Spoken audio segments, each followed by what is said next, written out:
ಮಹಾದೇವ ಬಸವಾದಿ ಪ್ರಮಥರನ್ನ ಜಗತ್ತಿನ ದಾರ್ಶನಿಕ ಪುರುಷರನ್ನ ಸಂತ ಮಹಾಂತರನ್ನ ಆರೂಢ ಅವಧೂತರನ್ನ ಆಚಾರ್ಯ ವಿರಕ್ತರನ್ನ ಋಷಿ ಮುನಿಗಳನ್ನ ವಿಶ್ವದ ಎಲ್ಲ ಗುರು ಪರಂಪರೆಗೆ ಶಿರವಾಗಿ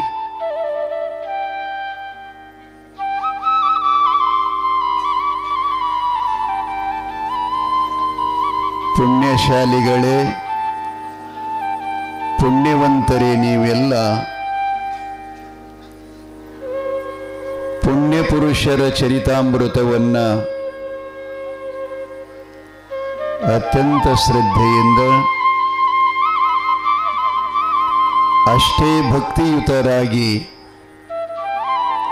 ಶ್ರವಣ ಮಾಡ್ತಾ ಇದ್ದೀರಿ.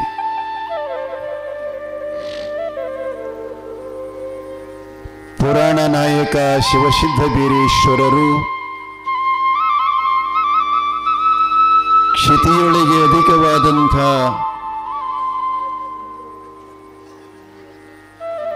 ಚಂದನಗಿರಿ ಪಟ್ಟಣದ ಅರಸ ಭರಮಭೂಪಾಲರ ಅರಮನೆಯೊಳಗೆ ಕಟ್ಟಿದಂಥ ಬಂಗಾರದ ತೊಟ್ಟಿಲದೋಳು ತಾಯಿ ಸುರಾವತಿಯ ಸಂಭೂತ ಶಿವಸಿದ್ಧ ಬೀರೇಶ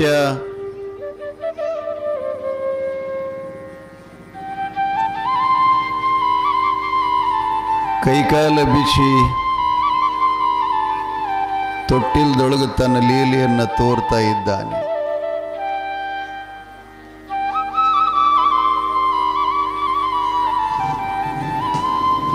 ಸ್ವಲ್ಪ ಭಕ್ತಾದಿಗಳಿಗೆ ಇನ್ನೊಂದು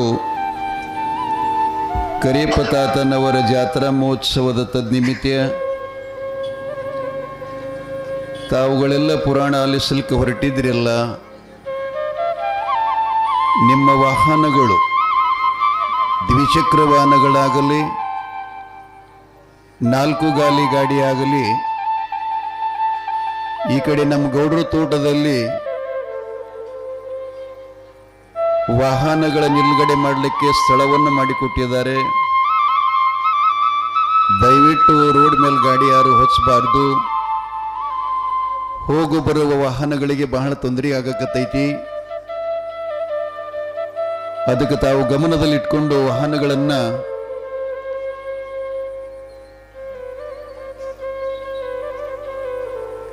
ಸ್ವಲ್ಪ ಈ ಕಡೆ ಎಲ್ಲ ವ್ಯವಸ್ಥೆ ಇದೆ, ತಾವು ಚೆನ್ನಾಗಿ ಗಾಡಿ ಹಚ್ಚಿದ್ರೆ ಒಳ್ಳೆಯದು. KSRTC ಬಸ್ಸಿನ ಡ್ರೈವರ್ಗಳು ಬಹಳ ನಮಗೆ ತೊಂದರೆ ಕೊಡಕತ್ತಿದ್ದಾರೆ. ಏನು ಪುರಾಣದ್ದು ಹೋಗ್ಲಿಕ್ಕೆ ನಮಗೆ ಅವಕಾಶ ಇಲ್ಲ ಅಂಥೇಳಿ ದಯವಿಟ್ಟು ಅದನ್ನು ಕಾಪಾಡಬೇಕು.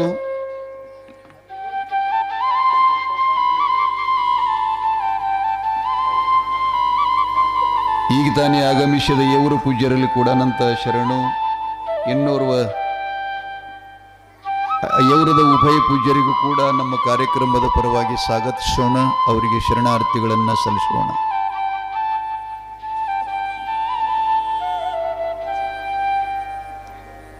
ಜೀವನ ಬಹಳ ಸ್ವಲ್ಪ ಆಶ್ಚರ್ಯ ಸಂಗತಿ ಅದರಿ.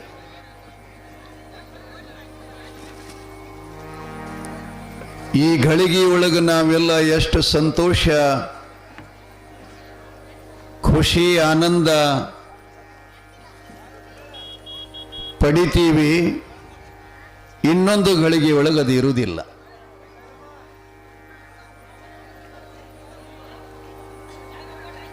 ಬಹಳ ಆಶ್ಚರ್ಯದರಿ. ಈಗೀಗ ನಕ್ಕೋತಿದ್ದೇವಲ್ಲ, ನಾವೆಲ್ಲರೂ ಕೂಡೇ ಇದ್ದೇವಲ್ಲ, ಹೀಗೆ ಕಾತು ಅಂತ ನಾವೆಲ್ಲ ಮಾತಾಡ್ತೀವಿ. ಸಂತೋಷ ಒಂದು ಗಳಿಗೆ ಇದ್ರೆ ಅಸಂತೋಷ ಅದರ ಎರಡು ಪಟ್ಟ ಕಷ್ಟದರಿ. ಚಂದನಗಿರಿ ಪಟ್ಟಣದಲ್ಲಿ ಬೀರದೇವರ ತೊಟ್ಟಿಲ ಕಾರ್ಯಕ್ರಮಕ್ಕೆ ಇಡೀ ಪಟ್ಟಣದ ನಾರಿಯರೆಲ್ಲ ಒಳ್ಳೊಳ್ಳೆ ಬಟ್ಟೆಗಳನ್ನು ಉಟ್ಕೊಂಡು ಕೊರಳಾಭರಣಗಳನ್ನು ಹಾಕೊಂಡು ಹಣೆ ಮೇಲೆ ಭಸ್ಮ ಅಷ್ಟಗಂಧ ಕುಂಕುಮದ ತಿಲಕ ಇಟ್ಕೊಂಡು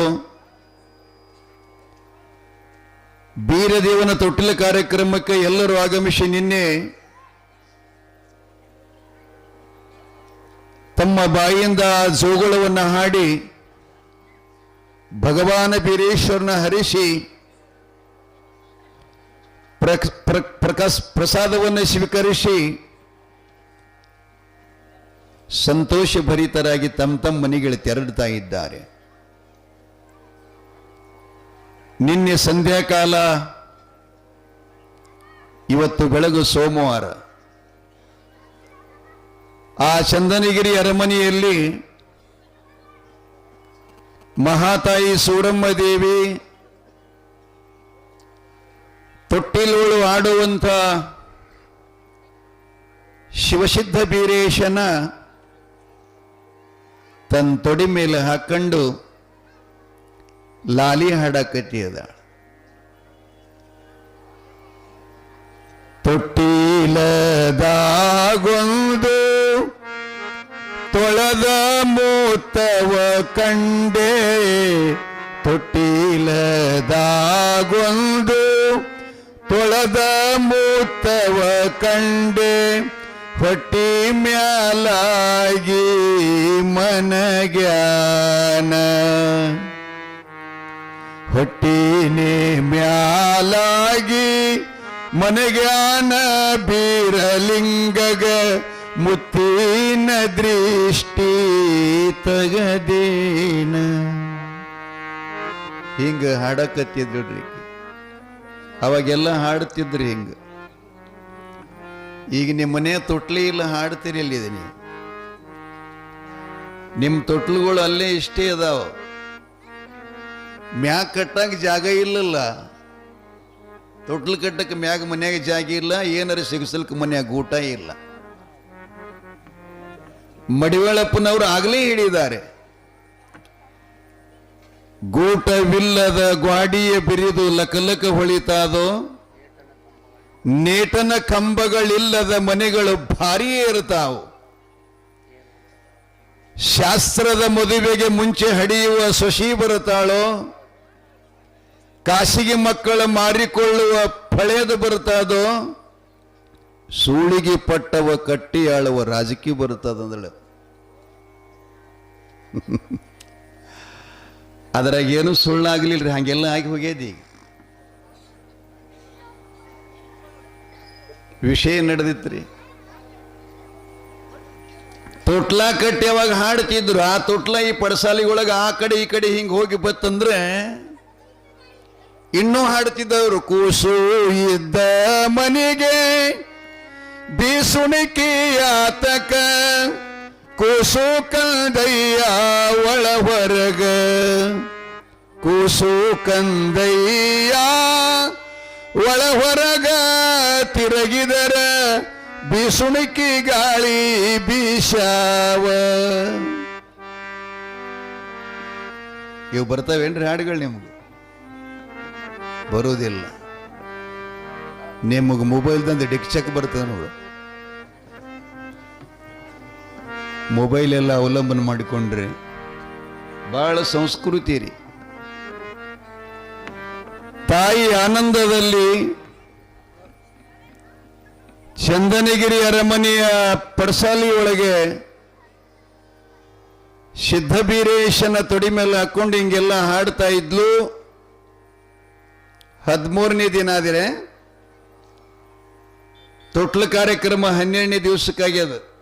ಹೌದಿಲ್ರಿ? 13ನೇ ದಿನ ತೊಡಿ ಮೇಲೆ ಮಗನ ಹಾಕೊಂಡು ಸಂತೋಷದ ಸ್ವರ್ಗ ಸುಖವನ್ನು ಅನುಭವಿಸ್ತಾ ಇದ್ಲು. ಕಳವಿ ನಾರಾಯಣ ಗೌಡ, ಸೂಲಗಿತ್ತಿ ಸುಬ್ಬಕ್ಕ, ನಡ ಹಿಡಿಯುವ ನಾಗಕ್ಕನ ಅವಸ್ಥಾ ನೋಡಿ ಬಹಳ ಸಿಟ್ಟಿಗೆ ಬಂದಿದ್ದವ. ಆ ಬಳಿಕ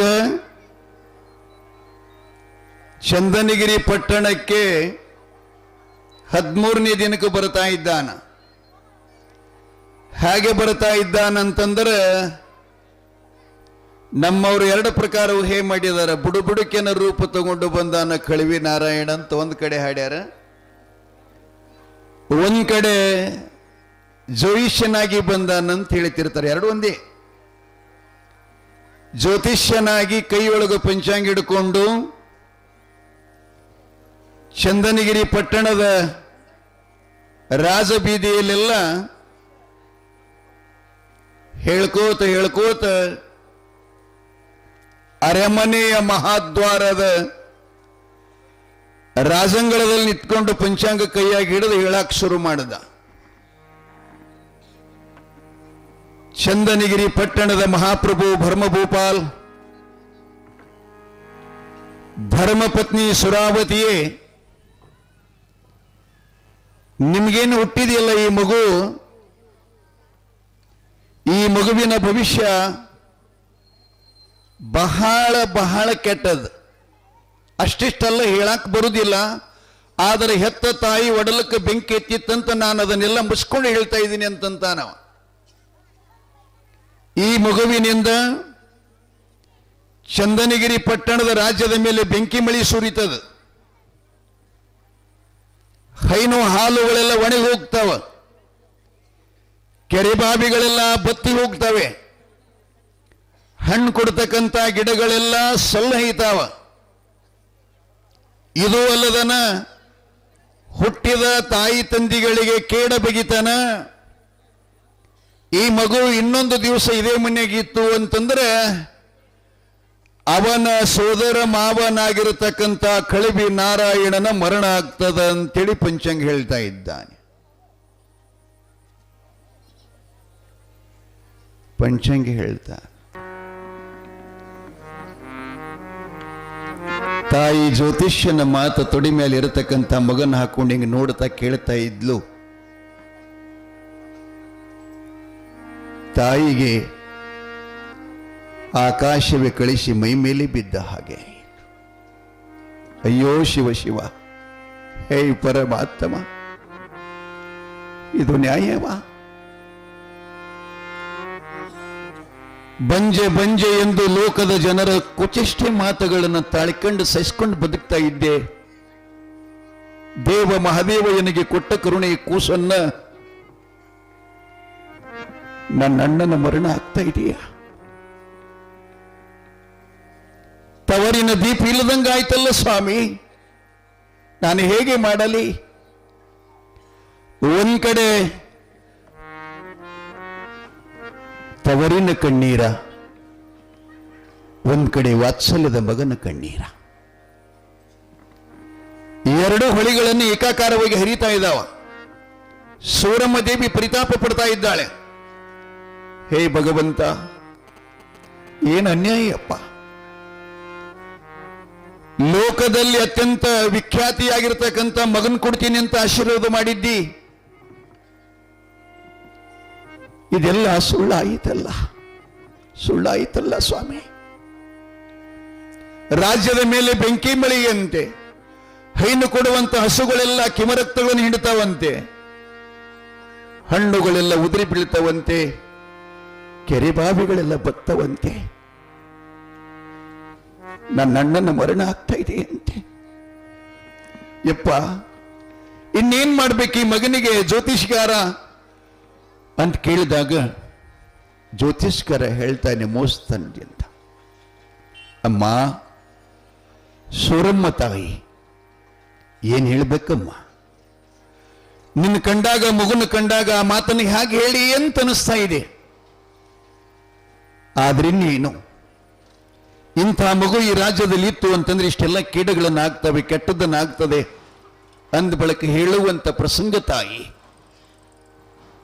ಅಮ್ಮ, ಈ ಮಗನನ್ನ ಈಗಿಂದೀಗಲೇ ನಿನ್ನಲ್ಲಿರುವ ಮೋಹ ಮಮಕಾರ ಪ್ರೀತಿ ವಾತ್ಸಲ್ಯಗಳ ಬಂಧನ ಹರಿದೊಗೆದು ನಿಸಂಗಿಯಾಗಿ ಈ ಮಗನನ್ನ ಕಟ್ಟಿದ ತೊಟ್ಟಿಲ ಹಗ್ಗದ ಸಮೇತವಾಗಿ ದೈತ್ಯರ ತಲೆ ಮೇಲೆ ಕೊಟ್ಟು ಇದನ್ನ ಅರಣ್ಯ ಪಾಲ ಮಾಡಬೇಕು ತಾಯಿ. ಅಂದಾಗ ಮಾತ್ರ ನಿನ್ನ ಜೀವನಕ್ಕೆ ಸುಖಿ ಆಗ್ತದ, ನಿಮ್ಮ ಅಣ್ಣನ ಪ್ರಾಣ ಉಳಿತದ, ತವರಿನ ದೀಪ ಉಳಿತದಂತ ಹೇಳ್ದ. ಹೇ ಪರಮಾತ್ಮ, ಎಂಥ ಸಮಯಪ್ಪ! 9 ತಿಂಗಳ ಒಡಲೋಳಿಟ್ಟು ಅನಂತ ಕಷ್ಟಗಳನ್ನು ಅನುಭವಿಸಿ ಅರಮನೆಯ ರನ್ನದ ಪಡಸಲಿಯೊಳಗೆ ಬಂಗಾರದ ತೊಟ್ಟಿಲದಲ್ಲಿ ಮುದ್ದಾಡಿ ಮಗನ ತೂಗಿದ ಇದ ಕೈಗಳಿಂದ ತೊಟ್ಟಿಲವನ್ನು ಬಿಚ್ಚಿಕೊಡ್ಬೇಕಾ ಯಪ್ಪ. ಹೇ ಪರಮಾತ್ಮ, ಆವ ಜನ್ಮದಲ್ಲಿ ನಾ ಎಂಥ ಪಾಪದ ಕರ್ಮ ಮಾಡಿದ್ದೇನೋ? ಶಿಶು ಹತ್ಯೆ ಮಾಡಿದ್ನ, ಸ್ತ್ರೀ ಹತ್ಯೆ ಮಾಡಿದ್ನ? ಒಂದು ಕಣೆ ಸ್ವಾಮಿ, ಅಣ್ಣ ಬದುಕಬೇಕಾದ್ರೆ, ತವರಿನ ಸಿರಿ ಉಳಿಬೇಕಾದ್ರೆ ಮಗುವನ್ನ ಬಿಟ್ಕೊಡ್ತೀನಿಯಪ್ಪ, ಬಿಟ್ಕೊಡ್ತೀನಿ. ಅಷ್ಟೊತ್ತಿನೊಳಗೆ ಅವ ಜೊತೆಯಲ್ಲಿ ದೈತ್ಯರನ್ನು ಕೂಡ ಕರ್ಕೊಂಡೇ ಬಂದಿದ್ದ. ಅವರನ್ನು ಲಂಚ ಕೊಟ್ಟು ಕರ್ಕೊಂಡು ಬಂದಿದ್ದ. ಸನ್ನೆ ಮಾಡಿದ 4 ಜನ ಬಂದರು. ಅಮ್ಮ, ಇನ್ನೊಂದು ಗಳಿಗೆ ಈ ತೋಟ್ಲ ಮನೆಯಾಗಿ ತೂಗುತ್ತು ಅಂತಂದ್ರೆ ಮುಂದಿನ ಕಾರ್ಯ ಅದನ್ನು ನಡೆದು ಹೋಗ್ತದಮ್ಮ. ತಡ ಮಾಡಬೇಡ ತಾಯಿ, ನನಗೂ ರಗಡ ತಾಪ ಆಗ್ತಾ ಇದ್ದೆ, ಹೊಟ್ಟೆ ಒಳಗೆ ಸಂಕಟ ಆಗ್ತದೆ, ಬೆಂಕಿ ಚೆಲ್ದಂಗಾಗಿದೆ, ಮಾಡಿ ಏನ? ಈ ಮಗುವಿನ ಭವಿಷ್ಯನ ಹಿಂಗೈತಿ ತಾಯಿ ಅಂತ ಹೇಳಿದ ಕ್ಷಣ ಒಂದೆಡೆ ಧಾರಾಕಾರವಾಗಿ ಹರಿತಕ್ಕಂಥ ನೀರು. ನಮ್ಮವರು ಇನ್ನೊಂದು ಊಹೆ ಮಾಡಿದ್ದಾರೆ. ಬೇರೆ ದೇವರ ಕೃಷ್ಣಾವತಾರ, ರಾಮಾವತಾರ. ಪರಶುರಾಮನಾಗಿದ್ದಾಗ ಎಲ್ಲಮ್ಮ ತಾಯಿಗೆ ಕೊಳ್ಳಿಯಿಂದ ಕಡದಾನಂತ ಹೇಳಿ ಎಲ್ಲಮ್ಮನೇ ಸೂರಮ್ಮ ದೇವಿಯಾಗಿ ಬಂದು ಬೀರೇಶನ ಅರಣ್ಯಕ್ಕೆ ತೆರಳುವಂತ ಪ್ರಸಂಗ ಬಂದಿದೆ ಅಂತ ಹೇಳ್ತಿರ್ತಾರೆ. ಕವಿಗಳು ಕಲ್ಪನೆ ಮಾಡಿಕೊಂಡು ಬಂದಿದ್ದಾರೆ. ನಾನು ಡೊಳ್ನಾಗ ಯಾವಾಗಲೂ ಹಾಡುತ್ತೇನೆಲ್ಲ, ನೀ ಮಾಡಿದ್ದು ನೀನೇ ಉಣ್ಣೋ ನೀಡಬೇಡ. ಭೈರವಿ ಬರುತ್ತದೆ, ಅದು ಭೈರವಿ ಆಗ್ತದೆ.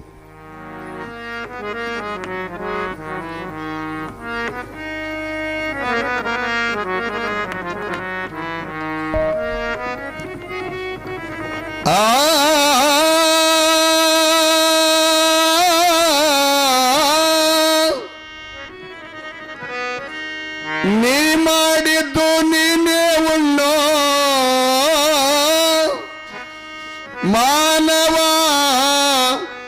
ನೀ ಮಾಡಿದ್ದು ನೀನೇ ಉಣ್ಣೋ ನೀಡಬ್ಯಾಡ ಯಾರಿಗೆ.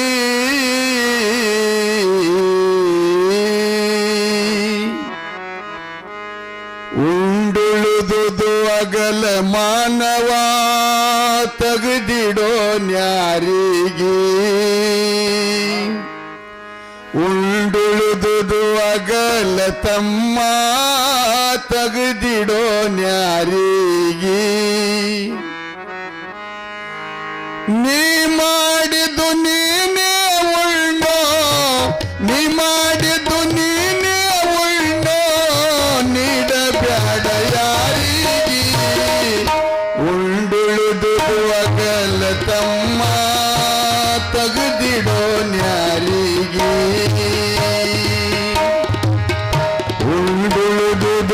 ಒಗಲ ಮಾನವ ತೆಗೆದಿಡೋ ನ್ಯಾರಿಗೆ.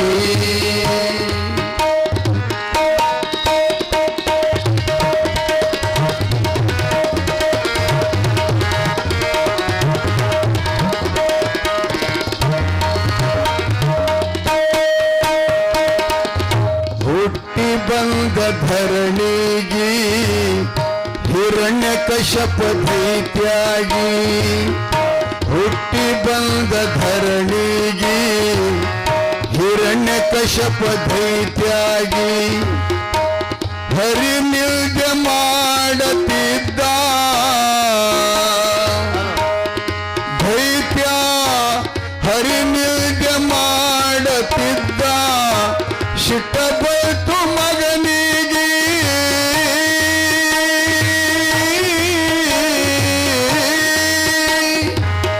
ಕಟ್ಟಿದ ಮನಿ ಕಂಬುದಂದು ನರಸಿಂಹ, ಕಟ್ಟಿದ ಮನಿ ಕಂಬುದಂದು ನರಸಿಂಹ.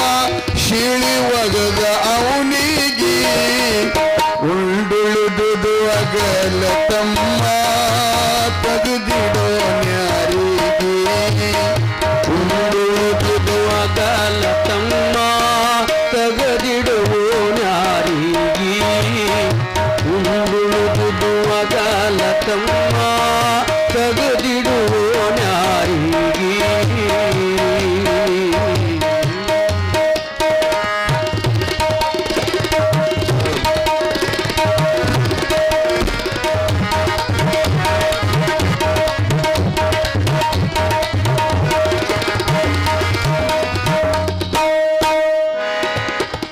ತ್ರೇತಾಯುಗದಾಗ ಪರಶುರಾಮನಾಗಿ ತಂದಿ ಮಕ್ಕಳಿ ಹೊಡೆದು ತಾಯಿಗೆ. ತ್ರೇತಾಯುಗದಾಗ ಪರಶುರಾಮನಾಗಿ ತಂದಿ ಮಾತ ಕೇಳಿ ಹೊಡೆದ ತಾಯಿಗೆ. ರೇಣುಕ ದೇವಿ ಕೈಕೇಯಾಗಿ, ರೇಣುಕ ದೇವಿ ಕೈಕೇಯಾಗಿ ಅರಣ್ಯ ಖಳವೆಳ ರಾಮನಿಗೆ.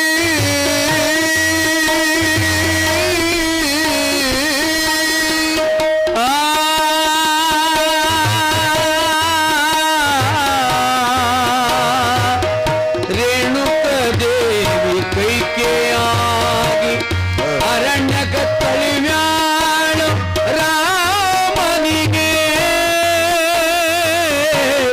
ರಾಮನಿಗೆ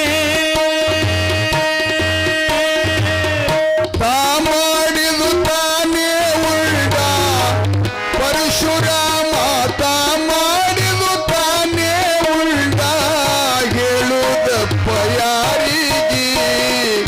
ಉಂಡುಳುದುದು ಅಗಲ ತಮ್ಮ ತೆಗೆದಿಡೋ ನ್ಯಾರಿಗೆ.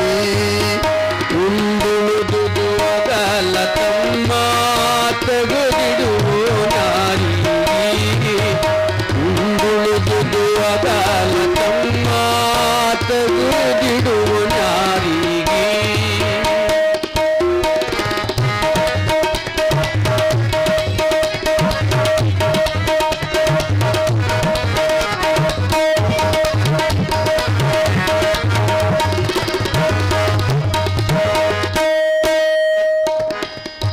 ಒಬ್ಬನೇ ಮಗ ತಾಯಿ ತಂದಿಗೆ ಶಿಶುಪಾಲಂದ್ರು ಅವನಿಗೆ. ಒಬ್ಬನೇ ಮಗ ತಾಯಿ ತಂದಿಗೆ ಶಿಶುಪಾಲಂದ್ರು ಅವನಿಗೆ. 101 ಬೈಗಳ ಬೈದ ಶಿಶುಪಾಲ, 101 ಬೈಗಳ ಬೈದ ನಿಂತ ಕೃಷ್ಣನ ಎದುರಿಗೆ.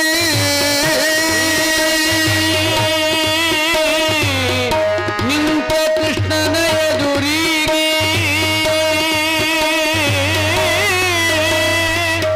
ನಿಂತ ಕೃಷ್ಣನ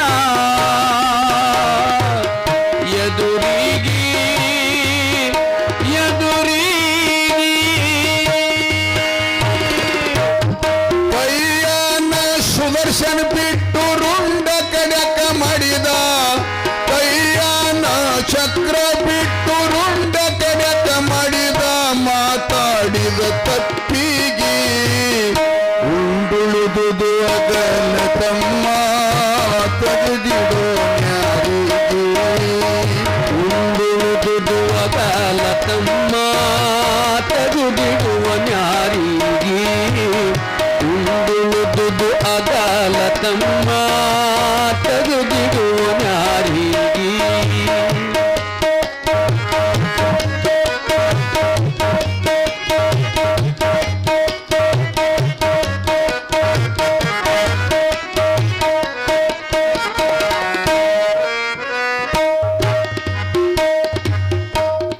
ತಾಯಿ ತಂದಿ ಗೊತ್ತ ಹೆಗಲಿಗಿ ಶ್ರವಣ ಕುಮಾರ ನಡೆದ ಕಾಶಿಗಿ ತಾಯಿ ತಂದಿಗೆಗಲಿ ಗೊತ್ತ ಶ್ರವಣ ಕುರ್ಮ ಕಾಶಿಗೆ ದಾರಿ ಒಳಗ ನೀರ ಬೇಡರು ತಾಯಿ ತಂದಿ ದಾರಿ ಒಳಗ ನೀರ ಬೇಡರು ನೀರಿಗೋದು ಕ್ಯಾರಿಗೆ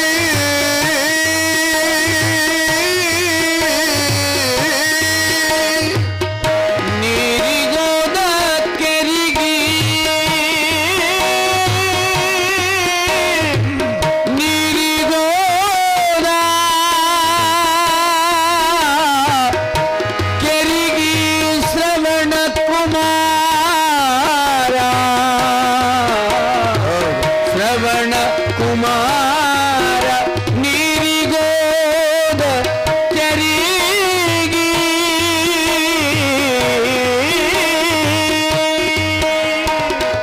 ದಶರಥ ರಾಜ ಬ್ಯಾಟೆಂದು ತಿಳಿದು ದಶರಥ ರಾಜ ಬ್ಯಾಟೆಂದು ತಿಳಿದು ಬಾಣ ಹೊಡೆದ ಕೂಸಿಗಿ ಕೂಸ ಪ್ರಾಣ ಕೊಡುತ್ತು ಬಾಣಿಗೆ ಉಂಡುಳುದುದು ಅಗಲ ತಮ್ಮ ತೆಗೆದಿಡೋ ನ್ಯಾರಿಗೆ ಉಂಡುವುದು ಅಗಲ ತಮ್ಮ ತೆಗೆದಿಡುವ ನ್ಯಾರಿಗೆ ಉಂಡುವುದು ಅಗಲ ತಮ್ಮ ತೆಗೆದಿಡುವ ನ್ಯಾರಿಗೆ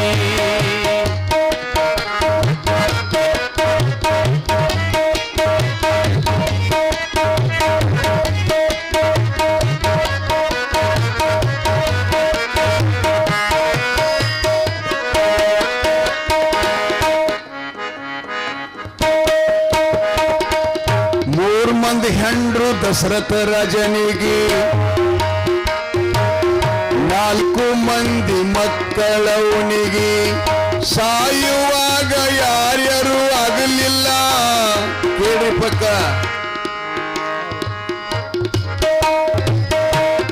ರಾಜಗ ಸಾಯುವಾಗ ಯಾರ್ಯಾರು ಆಗಲಿಲ್ಲ ನೀರ ಹಾಕ್ಲಿಲ್ಲ ಅವನಿಗೆ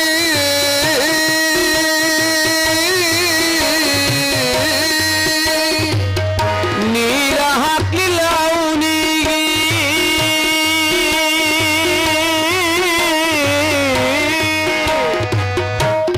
ಕೊನೆಗೆ ಮಗು ಮಗು ಎಂದು ದಶರಥ ಕಡಿಗಿ ಮಗು ಮಗು ಎಂದು ದಶರಥ ಕೂಗತಿದ್ದ ರಾಮನಿಗೆ ಬೇಗದಿಂದ ಬಾಮನಿಗೆ ಉಂಡುಳುದುದು ಅಗಲ ತಮ್ಮ ತೆಗೆದಿಡೋ ನ್ಯಾರಿಗೆ ಉಂಡುವುದು ಅಗಲ ತಮ್ಮ ತೆಗೆದಿಡುವ ನ್ಯಾರಿಗೆ ಉಂಡುವುದು ಅಗಲ ತಮ್ಮ ತೆಗೆದಿಡುವ ನ್ಯಾರಿಗೆ ವಾಲಿ ಸುಗ್ರೀವ ಅಣ್ಣ ತಮ್ಮರಾಗಿ ಸುಗ್ರೀವ ಹುಟ್ಟಿದ ರಾಮನ ಶಾಯಿಗಿ ವಾಲಿ ಸುಗ್ರೀವ ಅಣ್ಣ ತಮ್ಮರಾಗಿ ಸುಗ್ರೀವ ಹುಟ್ಟಿದ ರಾಮನ ಶಾಯಿಗಿ ಸುಗ್ರೀನ ಮಾತ ಕೇಳಿ ರಾಮ ದೇವ್ರ ಕಿಷ್ಕಿಂಧದಾಗ ಸುಗ್ರೀನ ಮಾತ ಕೇಳಿ ರಾಮ ದೇವ್ರ ಹೊಡದನಪ್ಪ ವಾಲಿಗೆ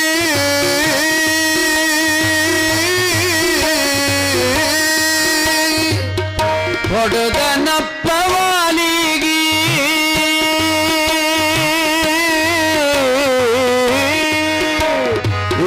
ವಾಲಿ ಮುಂದ ಬ್ಯಾಡಗಿ ಹುಟ್ಟಿ ಬಂದು ವಾಲಿ ಮುಂದ ಬ್ಯಾಡಗಿ ಹುಟ್ಟಿ ಬಂದು ಹೊಡೆದು ಕೃಷ್ಣ ದೇವರಿಗೆ ಉಂಡುಳುದುದು ಅಗಲ ತಮ್ಮ ತೆಗೆದಿಡೋ ಜ್ಞಾರಿಗೆ ಉಂಡುದುದು ಅಗಲ ತಮ್ಮ ತೆಗೆದಿಡುವ ಯಾರಿಗೆ ಉಂಡುದುದು ಅಗಲ ತಮ್ಮ ತೆಗೆದಿಡುವ ಯಾರಿಗೆ ಜಯ ಮಂಗಲಂ ಜಯನಪ್ಪ ಜಯ ಶಿವ ಹರ ಹರ ಮಹಾದೇವ ಗಣಪತ ಮಹಾರಾಜ ಕಿ ಸದ್ಗುರು ನಗರೇಶ್ವರ ಮಹಾರಾಜ ಕಿ ಒಟ್ಟ ಬಾಯಿ ತೆರಿಲಾರ್ದವರು ಹಾಡ ಮುಗಿತಲ್ಲ ಪುರಾಣ ಎಲ್ಲಿಗೆ ನಿಂತಿತ್ತಪ್ಪ ಬಸವಣ್ಣಪ್ಪ ಕೆಂಬಾವಿ ಸನಿ ಬಂದಿತ್ತಪ್ಪ ಅಂತ ನಾವು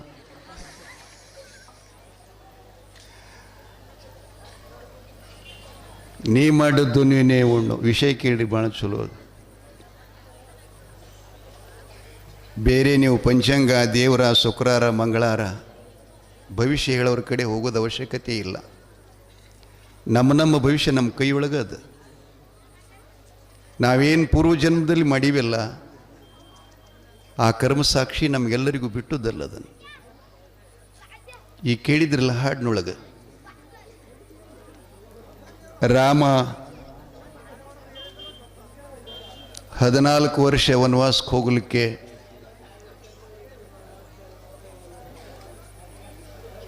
ಶ್ರಾವಣ ಕುಮಾರ ತಾಯಿ ತಂದೆಗಳನ್ನು ಬುಟ್ಟ್ಯಾಗಿಟ್ಟುಕೊಂಡು ಹೆಗಲ ಮೇಲೆ ಇಟ್ಟುಕೊಂಡು ಕಾಶಿ ಯಾತ್ರೆ ಮಾಡ್ತಾ ಇದ್ದ ಅಂಥವನಿಗೆ ಯಾಕಿಂತ ಮರಣ ಬಂತು ಅಂತ ನೀವು ಅನ್ಬೋದು ಅವ ಹಿಂದೆ ಎಂಥ ಪಾಪ ಮಾಡ್ಯಾನದು ನಿಮ್ಗೆ ಗೊತ್ತಿಲ್ಲ ಇತಿಹಾಸ ಪುರಾಣಗಳನ್ನು ಕೋಶಬದ್ಧವಾಗಿ ಅಧ್ಯಯನ ಮಾಡಿದ್ರೆ ಗುರುತಾಗ್ತಾ ಇದೆ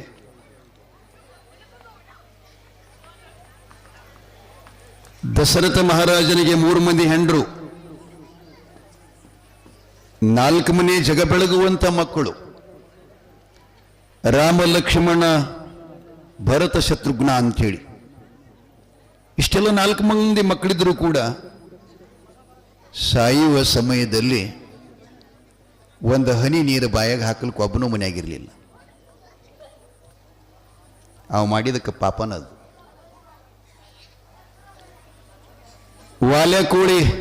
ವಾಲಿ ಸುಗ್ರೀವ ನಮ್ಮ ಕರ್ನಾಟಕದ ಕಿಷ್ಕಿಂಧ ಪಟ್ಟಣದ ದೊರೆಯವ ರಾಜ ಮಹಾರಾಜ ವಾನರಪ್ಪ ರಾಜ ಅವನ ತಮ್ಮ ಸುಗ್ರೀವ ಅವನು ಹೆದರಿಸಿ ಅರಣ್ಯಕ್ಕೆ ತೆಳ್ಳಿ ತಮ್ಮನ ಹೆಂಡತಿಯನ್ನು ರಾಜ್ಯದೊಳಗೆ ಇಟ್ಟುಕೊಂಡು ಅವ ಆಳ್ತಿದ್ನಂತ ಇದು ಮಹಾಪಾಪದ ಅಧರ್ಮದ ನಮ್ಮ ಸನಾತನ ಹಿಂದೂ ಧರ್ಮ ಏನು ಹೇಳ್ತದಂದ್ರೆ ಅಣ್ಣನ ಹೆಂಡತಿ ತಮ್ಮನಿಗೆ ಜನ್ಮ ಕೊಟ್ಟ ತಾಯಿ ಸಮಾನಳು ತಮ್ಮನ ಹೆಂಡತಿ ಅಣ್ಣನಿಗೆ ತನ್ನ ಹೊಟ್ಟಿಲೆ ಹುಟ್ಟಿದ ಮಗಳು ಸಮಾನಳು ಅಂತಹ ಮಗಳ ಸಮಾನವಾದಂಥ ತಮ್ಮನ ಹೆಂಡತಿನ ಅಣ್ಣ ಆಳ್ತಾನಂದ್ರೆ ಅವನಿಗೆ ಹಂಗೆ ಇಡಾಕ್ ಬರ್ತೈತೆ ಅಂತ ರಾಮಪ್ರಭು ಅವನನ್ನು ಹೊಡಿಬೇಕಾಯಿ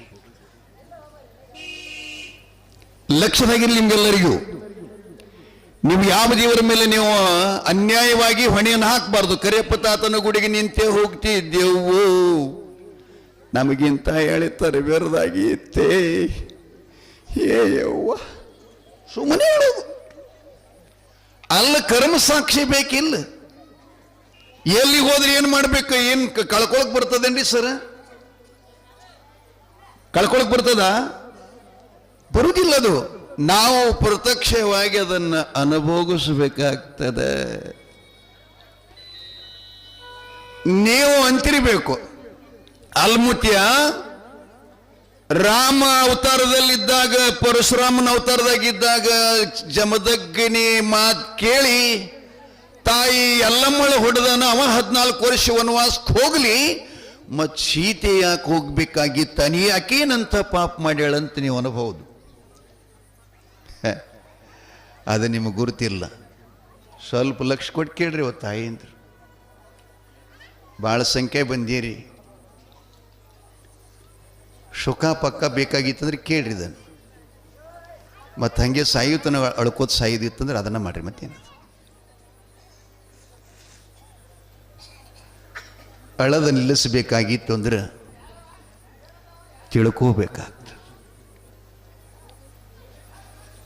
ಸೀತೆ ತವರು ಮನೆಯಾಗಿದ್ದಾಗ ಮಿಥಿಲಾ ನಗರ, ಅದು ನೇಪಾಳದೊಳಗದ ರೀ. ತಮ್ಮ ಹಿಂದೆ ಗದ್ದಲ ಯಾಕೆ ಮಾಡಕತ್ತೀರೋ, ಸಮಾಧಾನ ಮಾಡ್ಕೋರಿ. ಪುರಾಣ ಕೇಳ್ರು, ಇದನ್ನು ಮಿಸ್ ಮಾಡ್ಕೋಬೇಡ್ರಪ್ಪ, ಈ ಸಮಯ ಮತ್ತೊಮ್ಮೆ ಸಿಗಲ್ಲ ನಿಮಗೆ.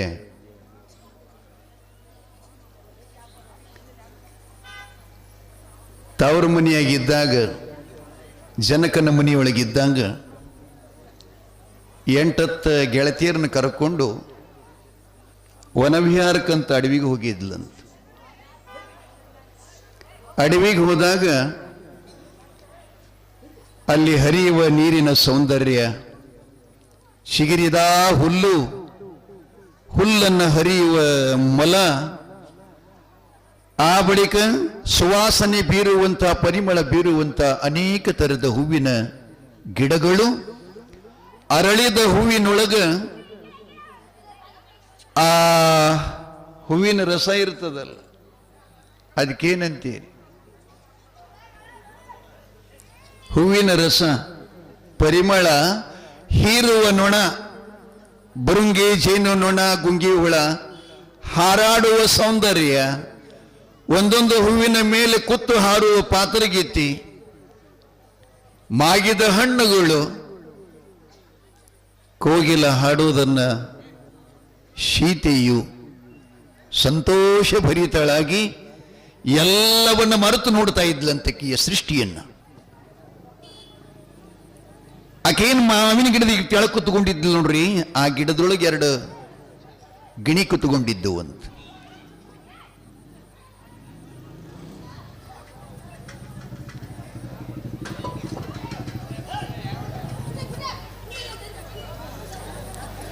ಎರಡು ಗಿಣಿ ಕುಟ್ಕೊಂಡಿವಂತ. ಬೇಡ್ರಿ, ಆ ಕಡೆ ಏನು ಮಾಡ್ತೀರಿ, ನನ್ನ ಕಣ್ಣು ನೋಡ್ರಿ.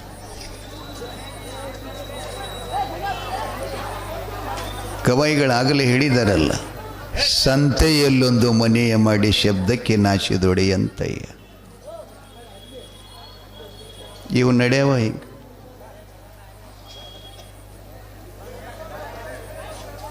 ಸೀತೆ ನೋಡ್ತಾ ಇದ್ಲು,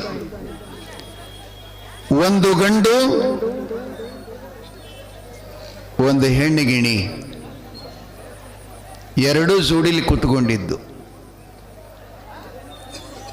ಗಂಡು ಗಿಣಿ ಹೆಣ್ಣಿಗೆ ಕತೆ ಹೇಳಕತ್ತಿತ್ತಂತ.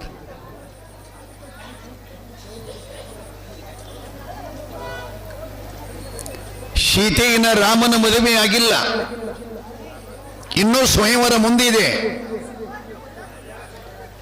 ಆಗಲೇ ಗಂಡಗಿಣಿ ರಾಮಾಯಣ ಆ ಗಿಣಿ ಹೇಳಕತ್ತು.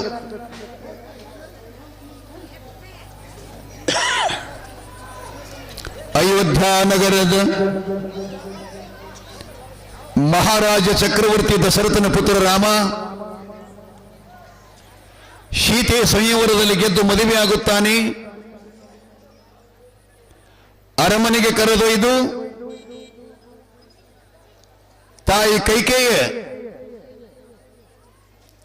ವಚನಕ್ಕಾಗಿ, ತಾಯಿ ತಂದೆ ವಚನ ಪರಿಪಾಲನೆ ಮಾಡಕ್ಕಾಗಿ ರಾಮದೇವರು 14 ವರ್ಷ ವನವಾಸವನ್ನು ಅನುಭವಿಸಬೇಕಾಗ್ತದಂತ ಗಿಣಿ ಹೇಳಕತ್ತಿತ್ತಂತ.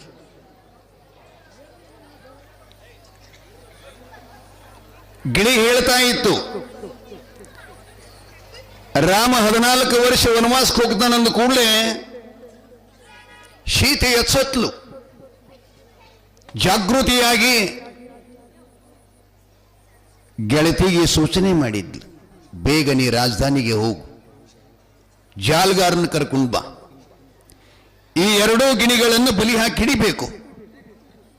ನಾನು ಇನ್ನು ರಾಮನ ಮದುವೆಯಾಗಿಲ್ಲ, ಮದುವೆ ಆಗುವ ಪೂರ್ವದಲ್ಲಿ ಕತೆ ಹೇಳಕತ್ತವಲ್ಲ, ಇದು ಸಂಪೂರ್ಣವಾಗಿ ಏನದ ಅನ್ನೋದನ್ನ ಕೇಳಬೇಕು. ಅದನ್ನ ಹಿಡ್ಕೊಂಡು ನಮ್ಮ ಮನೆಗೆ ಹೋಯ್ದು ಆ ಪಂಜರದೊಳಗಿಟ್ಟು ಪೂರ್ಣ ರಾಮನ ಕತೆ ಕೇಳಬೇಕಂತ ಹೇಳಿ ಒಬ್ಬ ಗೆಳತಿಗೆ ಹಿಡಿದು ಕೂಡ್ಲೇಕಿ ರಾಜಧಾನಿಗೆ ಬಂದು ಬೇಟೆಗಾರನನ್ನ ಜಾಲ್ಗಾರನ ಕರ್ಕೊಂಡು ಬಂದು ಬಲಿ ಹಾಕಿ ಅವೆರಡೂ ಗಿಣಿ ಹಿಡಿಬೇಕನ್ನೋದ್ರೊಳಗ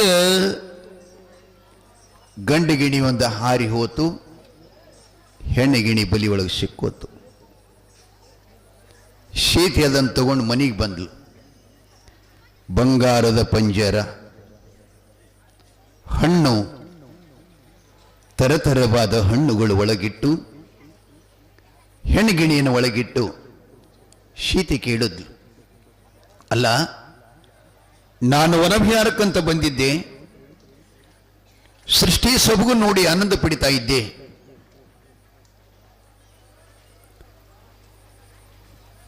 ನೀವು ರಾಮಾಯಣ ಹೇಳ್ತಾ ಇದ್ದೀರಿ, ರಾಮ ಹಿಂಗ ಹಂಗ ಸೀತೆಯನ್ನು ಮದುವೆ ಆಗ್ತಾನ, 14 ವರ್ಷ ಅನುಭವಿಸ್ಬೋಗ್ತಾನ ಅಂತ ಹೇಳ್ತಿದ್ಲ. ನಾನೇ ಸೀತೆ, ನಾನಿನ್ನೂ ಮದುವೆ ಆಗಿಲ್ಲ, ಮುಂದಿನ ಭವಿಷ್ಯಕತೆಯನ್ನು ಹೇಳಕತ್ತೀಯಲ್ಲ. ಅದಕ್ಕೆ ನಾನು ಏನು ಮಾಡಿದೆ, ಸಂಪೂರ್ಣ ರಾಮನ ಕತೆ ಕೇಳಬೇಕಂತ ನಿಮ್ಮನ್ನು ಹಿಡಿಬೇಕಂತಂದೆ. ನಿನ್ನ ಗಂಡ ಹೋಗದ, ನೀನ ಸಿಕ್ಕೊಂಡಿ, ಅದಕ್ಕೆ ಆ ಕಥೆಯನ್ನ ನೀ ಹೇಳು ಅಂದ್ಲು ಸೀತೆ. ಹೆಣ್ಣಿಗಿಡಿ ಹೇಳ್ತದೆ, ಅಮ್ಮ ತಾಯಿ ಸೀತಾದೇವಿಯೇ, ಆ ಕತೆ ನನಗೆ ಗುರುತಿಲ್ಲಮ್ಮ, ಅದು ನನ್ನ ಗಂಡನಿಗೆ ಗುರುತು, ಅವರೇ ಹೇಳ್ತಾ ಇದ್ರು, ನಾನು ಕೇಳ್ತಾ ಇದ್ದೆ, ಆ ಕತೆ ನನಗೆ ಗುರುತಿಲ್ಲ ಅಂತ ಹೇಳಿದ್ಲು. ನಿನಗೆ ಗುರುತಿಲ್ವಾ?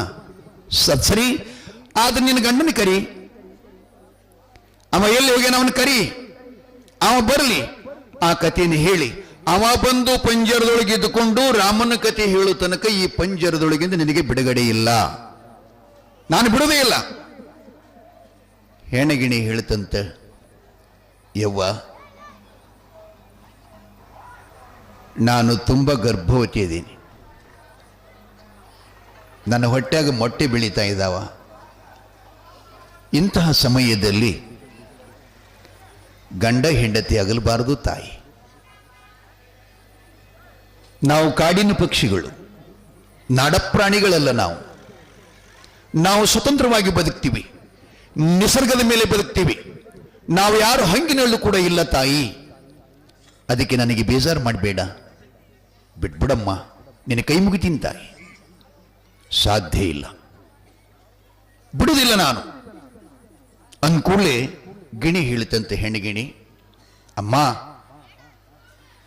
ತುಂಬ ಗರ್ಭವತಿ ಇದ್ದಾಗ ಗಂಡನ ವಿರಹ ತಾಳಲಾರದೆ ನನಗಿರಕ್ಕಾಗಲ್ಲ, ನೀನು ಅಗಲಿಸಿದಿ, ಅವ ಬರಲ್ಲ, ನನಗ ಆ ಕಥೆ ಹೇಳಕ್ ಬರುವುದಿಲ್ಲ ಅಂತ ಹೇಳಿ ಗಿಣಿಯು ಆ ಪಂಜರದೊಳಗೆ ತನ್ನ ಪ್ರಾಣವನ್ನು ಹಾರೋಕ್ಕಿಂತ ಮುನ್ನ ಸೀತೆಗೆ ಹೇಳ್ತಂತ, ಅಮ್ಮ ನಾನು ಗರ್ಭವತಿ ಇದ್ದಾಗ ನನ್ನ ಗಂಡನ ಅಗಲಿಸಿದೆಯಲ್ಲ, ನೀನು ಮುಂದೆ ಗರ್ಭವತಿ ಇದ್ದಾಗ ಅರಮನೆಯನ್ನು ಬಿಟ್ಟು ಅರಣ್ಯ ಸೇರಬೇಕು ಅಂತ ಶಾಪ ಕೊಡ್ತಂತ.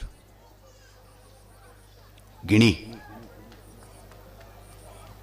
ಆ ಶಾಪಕ್ಕಾಗಿ ಸೀತೆಯು 14 ವರ್ಷ ವನವಾಸ ಮರಳಿ ಬಂದು ರಾಜ್ಯವ ಸಿಂಹಾಸನವನ್ನು ಸ್ವೀಕರಿಸಿದ ಬಳಿಕ ರಾಮನ ಜೊತೆಯಲ್ಲಿ ಸಂಸಾರ ಮಾಡಿದ ಬಳಿಕ ತುಂಬ ಗರ್ಭವತಿ ಇದ್ದಾಗ ರಾಮ ಲೋಕಾಪಾದವನ್ನ ಒಬ್ಬ ಏಕಶಿತವಾದಂಥ ಅಗಸನ ಮಾತು ಕೇಳಿ ತನ್ನ ಹೆಂಡತಿಗೆ ಬಿಟ್ಟ ಅಂತ ಶ್ರುತಿ ಅದು.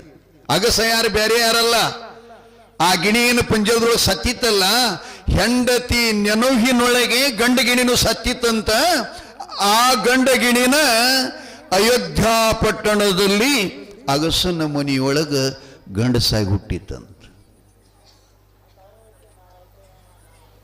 ಗಂಡಸಾಗಿ ಹುಟ್ಟಿತ್ತಂತ.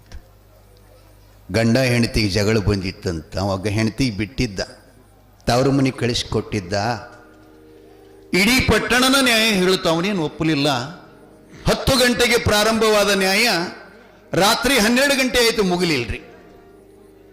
ರಾಮದೇವ್ರು ಏನ್ ಮಾಡ್ತಾ ಇದ್ರು ಅಂತಂದ್ರೆ 12 ಗಂಟೆಯಿಂದ ಅಯೋಧ್ಯ ನಗರದಲ್ಲಿ ರಾತ್ರಿ ತನ್ನ ವೇಷ ಬದಲಿಸಿಕೊಂಡು ಬೇರೆ ವೇಷ ಹಾಕಿಕೊಂಡು ರಾಜ್ಯದಲ್ಲಿ ಎಲ್ಲರೂ ಸರಿಯಾಗಿ ಬದುಕ್ತಾರೆ, ಇಲ್ಲಿ ಏನೇನು ಮಾಡ್ತಾರೆ, ಕಳ್ಳ ಕಾಹಕರ ಏನಾರ ಕಾಟ ಐತಿ ಅಂತ ಅವನು ನಿರೀಕ್ಷಣೆ ಮಾಡ್ತಾ ಇದ್ನಂತ. ಅಡ್ಡಾಡ್ಕೋತ ಆ ತಿರುಗಾಡಕೋತ ಅಗಸನ ಮನೆ ಮುಂದೆ ಬಂದ.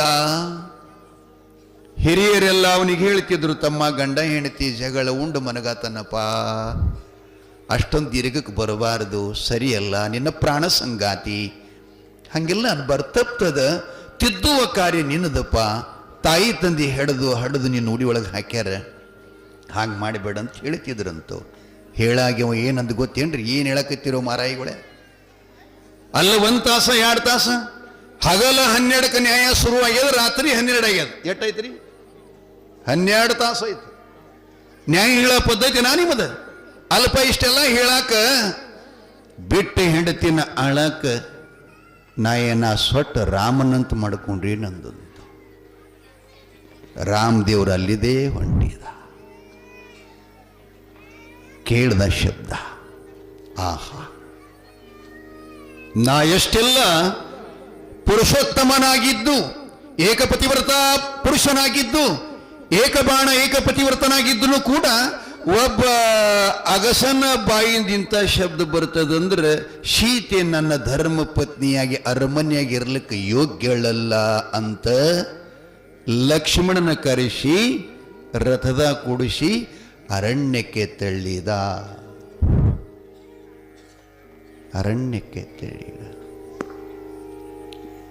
ಅದಕ್ಕೆ ನಿಮ್ಗೆ ಹೇಳೋದು ಉದ್ದೇಶ ಏನಪ್ಪಾ ಅಂತಂದ್ರೆ,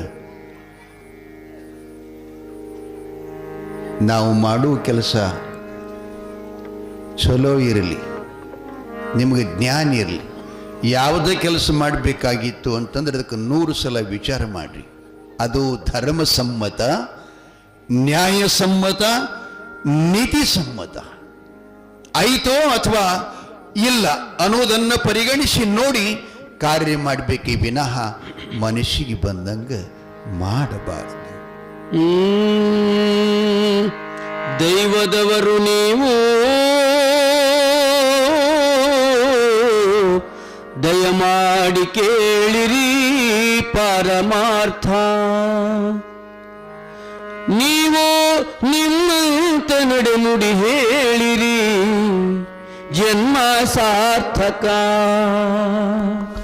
ದೈವದವರು ನೀವು ದಯಮಾಡಿ ಕೇಳಿರಿ ಪರಮಾರ್ಥ. ನೀವು ನಿಮ್ಮಂತ ನಡೆನುಡಿ ಹೇಳಿರಿ ಜನ್ಮ ಸಾರ್ಥಕ. ದೈವದವರು ನೀವು ದಯಮಾಡಿ ಕೇಳಿರಿ ಪರಮಾರ್ಥ.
ಮಾಡಿದವರಿಗದು ಮಾಡಿದಷ್ಟಾಗುವುದು ನೀತಿ ಕೇಳಿ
ಜಯ ಶಿವ ಹರ ಹರ ಮಹಾದೇವ ಕರಿಯಪ್ಪ ದಾದ ಮಹಾರಾಜ ಕೀ. ತುಂಬ ಧನ್ಯವಾದಗಳು. ಬಹಳ ಸುಂದರ ಸಾಹಿತ್ಯ. ಬಹುತೇಕ ಇವು ಹಾಡ್ಲಿಕ್ಕಿಲ್ಲ ನೀವು ಯಾವ ಪುರಾಣದಾಗ.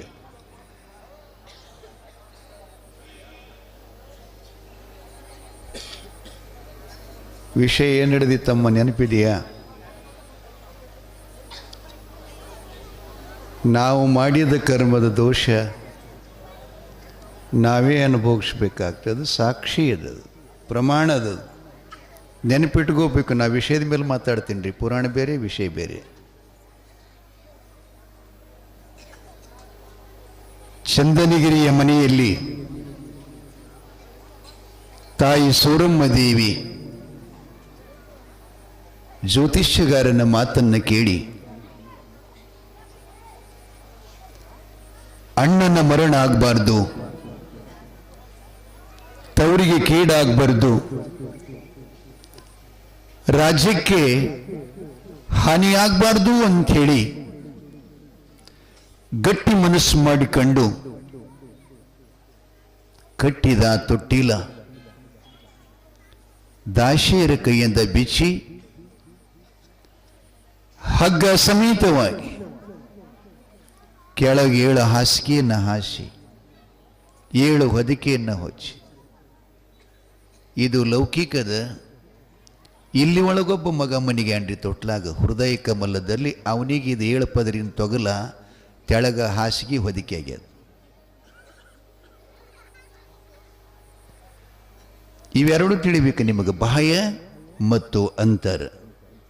2 ಜ್ಞಾನ ಆಯಿತು ಅಂದರೆ ನಾವು ಹುಟ್ಟಿದ ಸಾರ್ಥಕತೆ ಆಯಿತು. ಅವೆರಡೂ ಜ್ಞಾನ ಆಗಬೇಕಾಗಿತ್ತು ಅಂದ್ರೆ ಒಳ್ಳೆಯ ಗುರುವಿನ ಸಂಗ ಮಾಡಬೇಕು, ಬಲ್ಲಿದವನ ಸಂಗ ಮಾಡಬೇಕು, ಅಪರೋಕ್ಷ ಪರಮಜ್ಞಾನಿಯ ಶಿಷ್ಯರಾಗಬೇಕು. ಶುಶ್ರೂಷೆ ಸಜ್ಜಲಗುಡಿ ಶರಣಮ್ಮನಂಗ ಜಂಗಮ ಸೇವೆ ಮಾಡಬೇಕು. ಅಂದ್ರೆ ಜ್ಞಾನ ಆಗ್ತದೆ. ಸುಮ್ಮನೆ ಬರುವುದು ಮುಕ್ತಿ ಅಂತ ಕೇಳ್ತಾರೆ ದಾಸರು.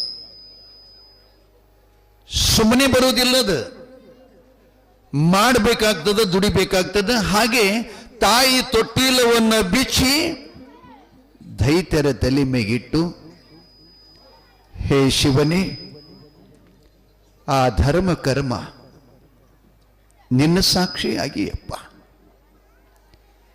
ಈ ಮಗುವಿನ ಅರಣ್ಯಕ್ಕೆ ತೆರಳುತ್ತೇನೆ. ಸಾಯುವುದು, ಕೊಲ್ಲುವುದು, ರಕ್ಷಿಸುವುದು ನಿನ್ನ ಹೊಣೆ ತಾತ. ಎಲ್ಲವೂ ದೇವನ ಮೇಲೆ ಹೊಣೆಯನ್ನಿಟ್ಕೊಂಡು ಅರಮನೆಯಾಗಿ ತೊಟ್ಲ ಬೀಚಿ ದೈತ್ಯರ ತಲೆ ಮೇಲೆ ಕೊಟ್ರೆ ಅರಮನೆ ಎಲ್ಲ ಹಾಳ ಬಿದ್ದಂಗ. ಇಷ್ಟೆಲ್ಲ ಪೂಜ್ಯರು ವೇದಿಕೆ ಮೇಲೆ ಕೂತ್ಕೊಂಡಿದ್ದಾರೆ. ಇವ್ರು ಇಲ್ಲ ಅಂದ್ರೆ ಏನಾಗ್ತದ್ರಿ? ಹಲ್ಲಿಲ್ಲದ ಬಾಯಾದಂಗ ಆಗ್ತದೆ, ಕಾಳಿಲ್ಲದ ತೆನೆಯಂಗ ಆಗ್ತದೆ. ಕಳಿಸ್ಕೊಟ್ಲು, ಅನಂತ ದುಃಖವನ್ನು ಸಹಿಸ್ಕೊಂಡ್ಲು.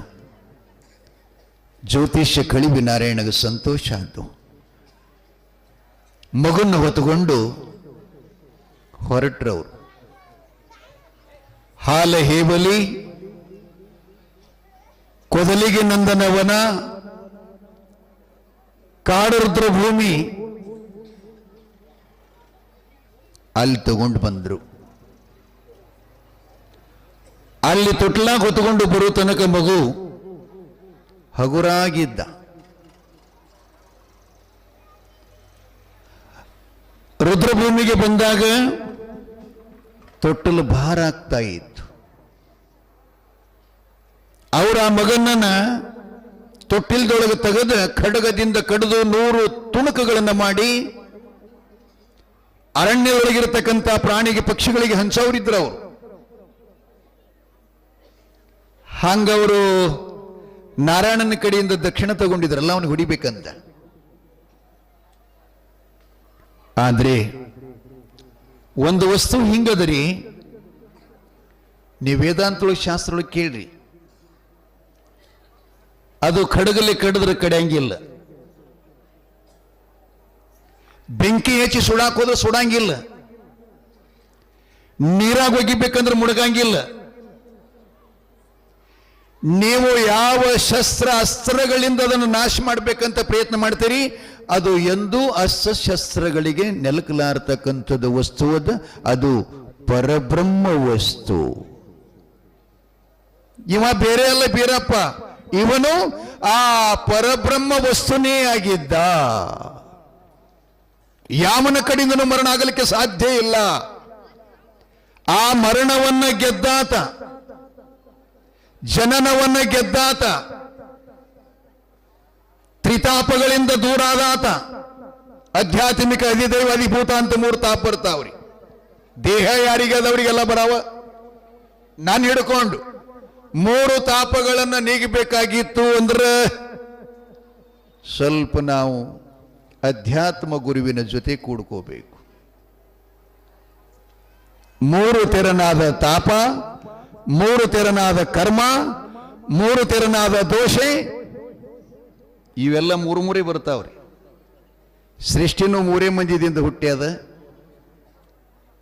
ಅಡಿಗೆನೂ 3 ಕಲ್ಲಿನ ಮ್ಯಾಗ ಆಗ್ತದ. ಹೇಳೋರು 3 ಮಾತು ಹೇಳ್ತಾನೆ. ನಮ್ಮಪ್ಪ ನುಡಿ ಮಾಡಿ ಕೇಳಿರ್ಬೇಕಾರೆ, ಹೆಚ್ಚಿಗೆ ಹೇಳದಂದ್ರೆ ಹೇಳಿಕೆ ಮಾಡವಲ್ಲವ. ಹೂಡಿದ್ರೆ 3, ಆಡಿದ್ರೆ 3, ಇವೆಲ್ಲ ಶ್ರುತಿ ಪ್ರಮಾಣಗಳಿದಾವ. ಹಾಗಾಗಿ ತೊಟ್ಲ ಭಾರ ಆಗಾಕತ್ರಿ. ಕೈಯೊಳಗೆ ಒರೆ ಹಚ್ಚಿದ ಖಡ್ಗಗಳು ಹಿಂಗ ತಗೊಂಡು ಕೈಯಾಗಿ ಹಿಡಿದ್ರೆ ಸೂರ್ಯ ಜಗ ಜಗ ಜಗ ಆ ತಲವಾರಿನೊಳಗೆ ಖಡ್ಗನೊಳಗೆ ಹೊಳಿತಾ ಇದ್ದ. ಅಂಥ ಚೂಪಾದ ಖಡ್ಗಗಳನ್ನು ಹಿಡ್ಕೊಂಡು ಅರಣ್ಯ ಸೇರಿದರು. ಆ ಮಗು ಅರಣ್ಯ ಸೇರಿದ ಬಳಿಕ ತೊಟ್ಲು ಭಾರ ಆಗಕತ್ತು, ಬಾಯಿ ಒಣಗಾಕತ್ತು, ಅವರ ಶರೀರದೊಳಗಿರತಕ್ಕಂಥ ಶಕ್ತಿ ಎಲ್ಲ ಕ್ಷೀಣ ಆಗಾಕಂತು. ಭಯಂಕರ ತಾಪ ಐತೆ ಅವರಿಗೆ, ಹೈರಾಣ ಆಯ್ತು. ಕೈ ಮೈಯೊಳಗೇನೆ ನೀರು ಬಸಲಿಕತ್ತು. ಉಸಿರು ತಗೋಬೇಕಂದ್ರೆ ಕೋರೊಂದಾಗ ಆಯ್ತಲ್ರಿ, ಅದು ವೈರಸ್. ಉಸಿರು ತಗೊಳಕ್ ಬರುವಲ್. 4 ಮಂದಿ ಅಂತಾರೆ, ಸ್ವಲ್ಪ ತೊಟ್ಲ ಕೆಳಗಿಟ್ಟು ಇಲ್ಲೇ ಬಾವಿ ಕಾಣಿಸ್ತದ್ರಿ, ನೀರರ ಕುಡಿದು ಬರೋಣಂತ ಹೇಳಿ ತಲೆ ಮ್ಯಾಗಿರತಕ್ಕಂಥ ತೊಟ್ಟಿಲವನ್ನು ಕೆಳಗಿಟ್ಟು 4 ಜನ ಬಾವಿ ಒಳಗೆ ಇಳಿತಾರೆ. ಅದು ಬಾವಿ ಎಂಥದ್ದಿತ್ತು ಅಂತಂದ್ರೆ ವಿಷಪೂರಿತ ತುಂಬಿದ ಬಾವಿ ನೀರಿತ್ತು.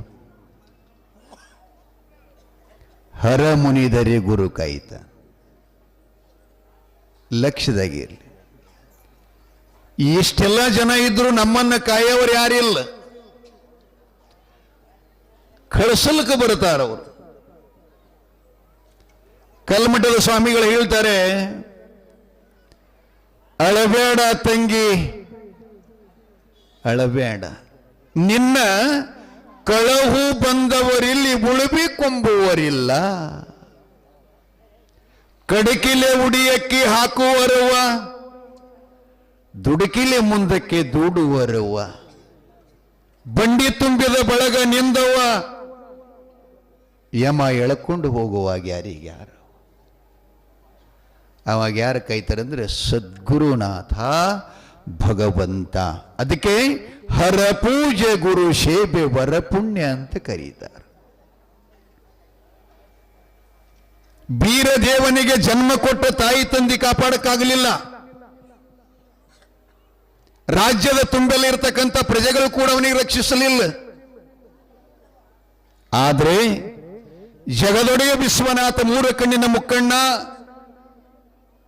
ಜಗದ್ಗುರು ರೇವಣ ಸಿದ್ಧನ ಕೃಪಾ ವಿಷ ತುಂಬಿದ ಬಾವಿಯೊಳಗೆ ಇಳ್ಕೊಂಡು ಬಾಯಾರಿಕೆಯಾಗಿ ಪ್ರಾಣ ಹೋಗುವ ಸಂಕಟದಲ್ಲಿ ಬಳಲುತ್ತಿರುವಂತಹ ರಾಕ್ಷಸರು, ದೈತ್ಯರು ಆ ನೀರನ್ನು ಕುಡಿದು ಬಾವಿ ಹತ್ತಿ ಮ್ಯಾಲ್ಕ ಬರೋಕ್ಕಾಗಲಿಲ್ಲ. ಪಾವುಟಿಗೆ ಮೇಲೆ ಬಿದ್ದು 4 ಜನ ಸತ್ತು ಹೋಗ್ಬಿಟ್ರು. ಬೀರದೇವರು ತೊಟ್ಟಿಲ್ಲ ಅರಣ್ಯದೊಳಗೆ, ಯಾರಿಲ್ಲ ಅವನು ಸುತ್ತ. ನೀವು ಹೀಗಾದ್ರೆ ನೀವು ಏನು ಮಾಡ್ತೀರಿ? ಆಕೆಗೆಲ್ಲ ಇಷ್ಟು ಕೊಟ್ಟ ಯವ್ವ, ಆಕೆನಿ ಹೆಣಕ್ಕಿದು ಬಡದ ಯವ್ವ. ಆ ನನ್ನ ಹಾಟಾಗಿ ಕೈ ಸವಿತ ಯವ ಮಾಡ್ಲಕ್ಕ ಎಲ್ಲರಿಗೆ ಕೊಟ್ಟೀನಿ. ನನಗಿಂಥ ಪ್ರಸಂಗ ಬಂದದ, ಯಾರೋ ನನ್ನ ಮನೆ ಕಡೆ ಕಾಲು ಎತ್ತಿ ಉಚ್ಚಿ ಹೊಯ್ಯಲ್ರ ಯವ. ನಗಿತೀರಿ ನೀವೆಲ್ಲ, ಅಂತೀರಿ, ನನಗೆ ಗೊತ್ತದೆ. ನಡೆದ ಘಟನೆಗಳೇ ನಿಮಗೆಲ್ಲ ಇವು ಹಳೆವು. ಅದಕ್ಕೆ ಹಿಂಗೆ ಅನ್ನೋದು ಅವಶ್ಯಕತೆ ಇಲ್ಲದು. ಭಗವಂತನ ಕೃಪಾ ಬೇಕು. ಕರಿಯಪ್ಪ ತಾತನ ಕೃಪಾ ನಿಮಗಾಯಿತು ಅಂದ್ರೆ ಅಳೋದ ಹೋಗ್ಬಿಡತ್ತು, ಸಂಕಟ ಹೋಗ್ಬಿಡತ್ತು, ನಿಮ್ಮ ಕಷ್ಟನ ಹೋತು. ಆದರೆ ಅವನು ಹೊಲಸ್ಕೋಬೇಕಾದ್ರೆ ಸ್ವಲ್ಪ ಕಷ್ಟದ. ಅಷ್ಟು ಸರಳಿಲ್ಲೇವು, ಬಹಳ ಹೈರಾಣದ. ಹೈರಾಣಾದವರಿಗೆ ಭಗವಂತ ಒಲಿತಾನ, ಕರಿಯಪ್ಪ ತಾತನ ಕೃಪಾ ಇರ್ತದೆ. ಅವನು ಒಬ್ಬನು ಹೊಲಸ್ಕೋರಿ, ನೀವು ಎಲ್ಲರೂ ತಾನೇ ಬರ್ತಾರೆ ನಿಮ್ಮ ಮನೆಗೆ. ಅವನು ಒಲಿಮೆ ಆಯ್ತಲ್ಲ, ಮತ್ಯಾರು ಒಲಿಮೆ ನಿಮಗೆ ಬೇಕಾಗಿಲ್ಲ. ಎಲ್ಲರ ಪ್ರೀತಿ ನಿಮ್ಮ ಮೇಲೆ ಆಗತ್ತ. ಬೀರದೇವರ ತೊಟ್ಟಿಲ ಅರಣ್ಯದೊಳಗೆ ಬಂಗಾರದ ಸಿಂಹಾಸನವನ್ನು ಹತ್ತಿ ಪ್ರಜೆಪಾಲನ ಮಾಡತಕ್ಕಂಥ ಮಹಾರಾಜನಾಗಿ ಮೆರೆಯುತ್ತಿರುವ ಚಕ್ರವರ್ತಿ ಬೀರಲಿಂಗೇಶ್ವರನು ಅರಣ್ಯದಾಗ ತಂದು ತೊಟ್ಲ ಇಟ್ಟಾರ ದೈತ್ಯರು. ಪರಶಿವನಿಗೆ ಅರಿವಾಯಿತು. ಭಗವತಿ ಪಾರ್ವತಿ ಹೇಳ್ತಾನೆ, ದೇವಿ, ನನ್ನ ಕೃಪಾಕಟಾಕ್ಷ, ನನ್ನ ವರಪುತ್ರ ಶಿವಾವತಾರಿ ವೀರಭದ್ರನವತಾರಿ ಬೀರಲಿಂಗೇಶ ಅರಣ್ಯದಲ್ಲಿ ಬಂದು ತೊಟ್ಟಲದೊಳಗಾಡುತ್ತಾ ಇದ್ದಾನೆ. ಶೀಘ್ರವಾಗಿ ಲಕ್ಷ್ಮೀ ಸರಸ್ವತಿಯನ್ನು ಕರೆಕೊಂಡು, ಸಚಿದೇವಿಯನ್ನು ಕರೆಕೊಂಡು ಬೇಗ ನೀನು ಅರಣ್ಯಕ್ಕೆ ಹೋಗಬೇಕು. ನಾನು ವಾಯುದೇವನಿಗೆ ಆಜ್ಞೆ ಮಾಡ್ತಾ ಇದ್ದೀನಿ. ವಾಯುದೇವ ಬಿರುಗಾಳಿಯನ್ನ ಬೀಸಿ ಆ ತೊಟ್ಟಿಲದ ಪಕ್ಕದಲ್ಲೇ ಒಂದು ಕಾಂಚಾಳ ಮರ ಅಂತ ಇತ್ತಂತ್ರಿ. ಯಪ್ಪ, ಕಾಂಚಾಳ ಮರ. ವಾಯುರಾಜನ ಒತ್ತಡಕ್ಕಾಗಿ, ಅವನ ಗಾಳಿ ಬೀಸುವುದಕ್ಕಾಗಿ ಗಿಡ ಏನ್ ಮಾಡ್ತು, ಉದ್ದಾಗಿ ಬಹಳ ಎತ್ತರವಾಗಿ ಬೆಳೆದಂತ ಮರದ ಟೊಂಗೆಗಳ ಗಾಳಿ ಹೊಡೆತಕ್ಕ ನೆಲಕ್ಕೆ ಅಪ್ಪಳಿಸೋದು, ಮ್ಯಾಗೀಳೋದು, ನೆಲಕ್ಕೆ ಬಡಿಯೋದು, ಮ್ಯಾಗೀಳೋದು ಮಾಡ್ತಿದ್ವಂತ. ಅರಣ್ಯದೊಳಗಿಟ್ಟಂತ ತೊಟ್ಲಕ್ಕೆ ಬಂದು ಕಾಂಚಾಳ ಮರದ ಒಂದು ಟೊಂಗೆಯನ್ನ ಬಡಿದು ಹಗ್ಗ ಸಮೇತವಾಗಿ ಆ ತೊಟ್ಟಿಲ ಅರಣ್ಯದೊಳಗೆ ಕಾಂಚಾಳ ಮರಕ್ಕೆ ನೇತಾಡಕತ್ತಂತ ತೂಗಾಡಕಂತು. ಪರಮಾತ್ಮನಿಗೆ ಸಂತೋಷ ಆತು. ಶಿವ ಒಂದೊಂದು ಜಂತುವಿಗೆ ಹೇಳ್ತಾನೆ. ಕಂಠೀರವು ನೋಡ್ರಿ, ಅಲ್ಲ ದಪ್ಪಿರ್ತಾವ ನೋಡಿ, ಅವು ಮಳೆಗಾಲದಲ್ಲಿ ಜಾಸ್ತಿ ಇರ್ತಾವ. ಅಂತ ಇಷ್ಟಿಷ್ಟು ದೊಡ್ಡ ದೊಡ್ಡ ದಪ್ಪ ಕಂಠೀರವಿಗೆ ಹೇಳಿದ್ರಂತ ಪರಮಾತ್ಮ. ಯಾಕೆ? ಇರಿವಿ 84 ಲಕ್ಷ ಜೀವರಾಶಿಗಳನ್ನು ಹುಟ್ಟಿಸಿದವ. ಇರಿವಿಗೆ ಹೇಳ್ತಾನಂತ, ನನ್ನ ಮಗು ಕಾಂಚಾಳದ ಮರದ ತೊಟ್ಟಿಲದೊಳಗೆ ತೇಲಾಡ್ತಾ ಇದ್ದಾನೆ, ಅದಕ್ಕೆ ನೀವೇನ್ ಮಾಡ್ಬೇಕು, ಇರಿವಿನ ಜಾತಿ ಎಲ್ಲ ಕೂಡಿ ಕಾಂಚಾಳ ಮರದ ಬಡ್ಡಿಗೆ ಹತ್ತಗೋಬೇಕು. ನೀವೆಲ್ಲ ಯಾರಾದರೂ ಬಂದ್ರೆ ಆ ಮರವನ್ನ ಹತ್ತಲಿಕ್ಕೆ ಬಂದ್ರೆ ಅವರನ್ನು ಸಿಕ್ಕಾಪಟ್ಟಿ ಕಡಿಬೇಕು. ಒಂದು ಸೂಜಿ ಸಹಿತ ಆ ಗಿಡದ ಬಡ್ಡಿ ಒಳಗೆ ನಳ್ಳಾರ್ದಂಗ ಅಷ್ಟು ರಾಶಿಯಾಗಿ ನೀವು ಹತ್ಕೋಬೇಕು, ಅವನ ರಕ್ಷಣೆ ಮಾಡಬೇಕು ಅಂತಂದು ಕೂಡಲೇ ಇರುವಿಗಳೆಲ್ಲ ಬೀರ ದೇವರ ಸೇವಾ ಮಾಡೋ ಸಲುವಾಗಿ ಕಾಂಚಾಳ ಮರವನ್ನ ಅಪ್ಕೋತವೆ.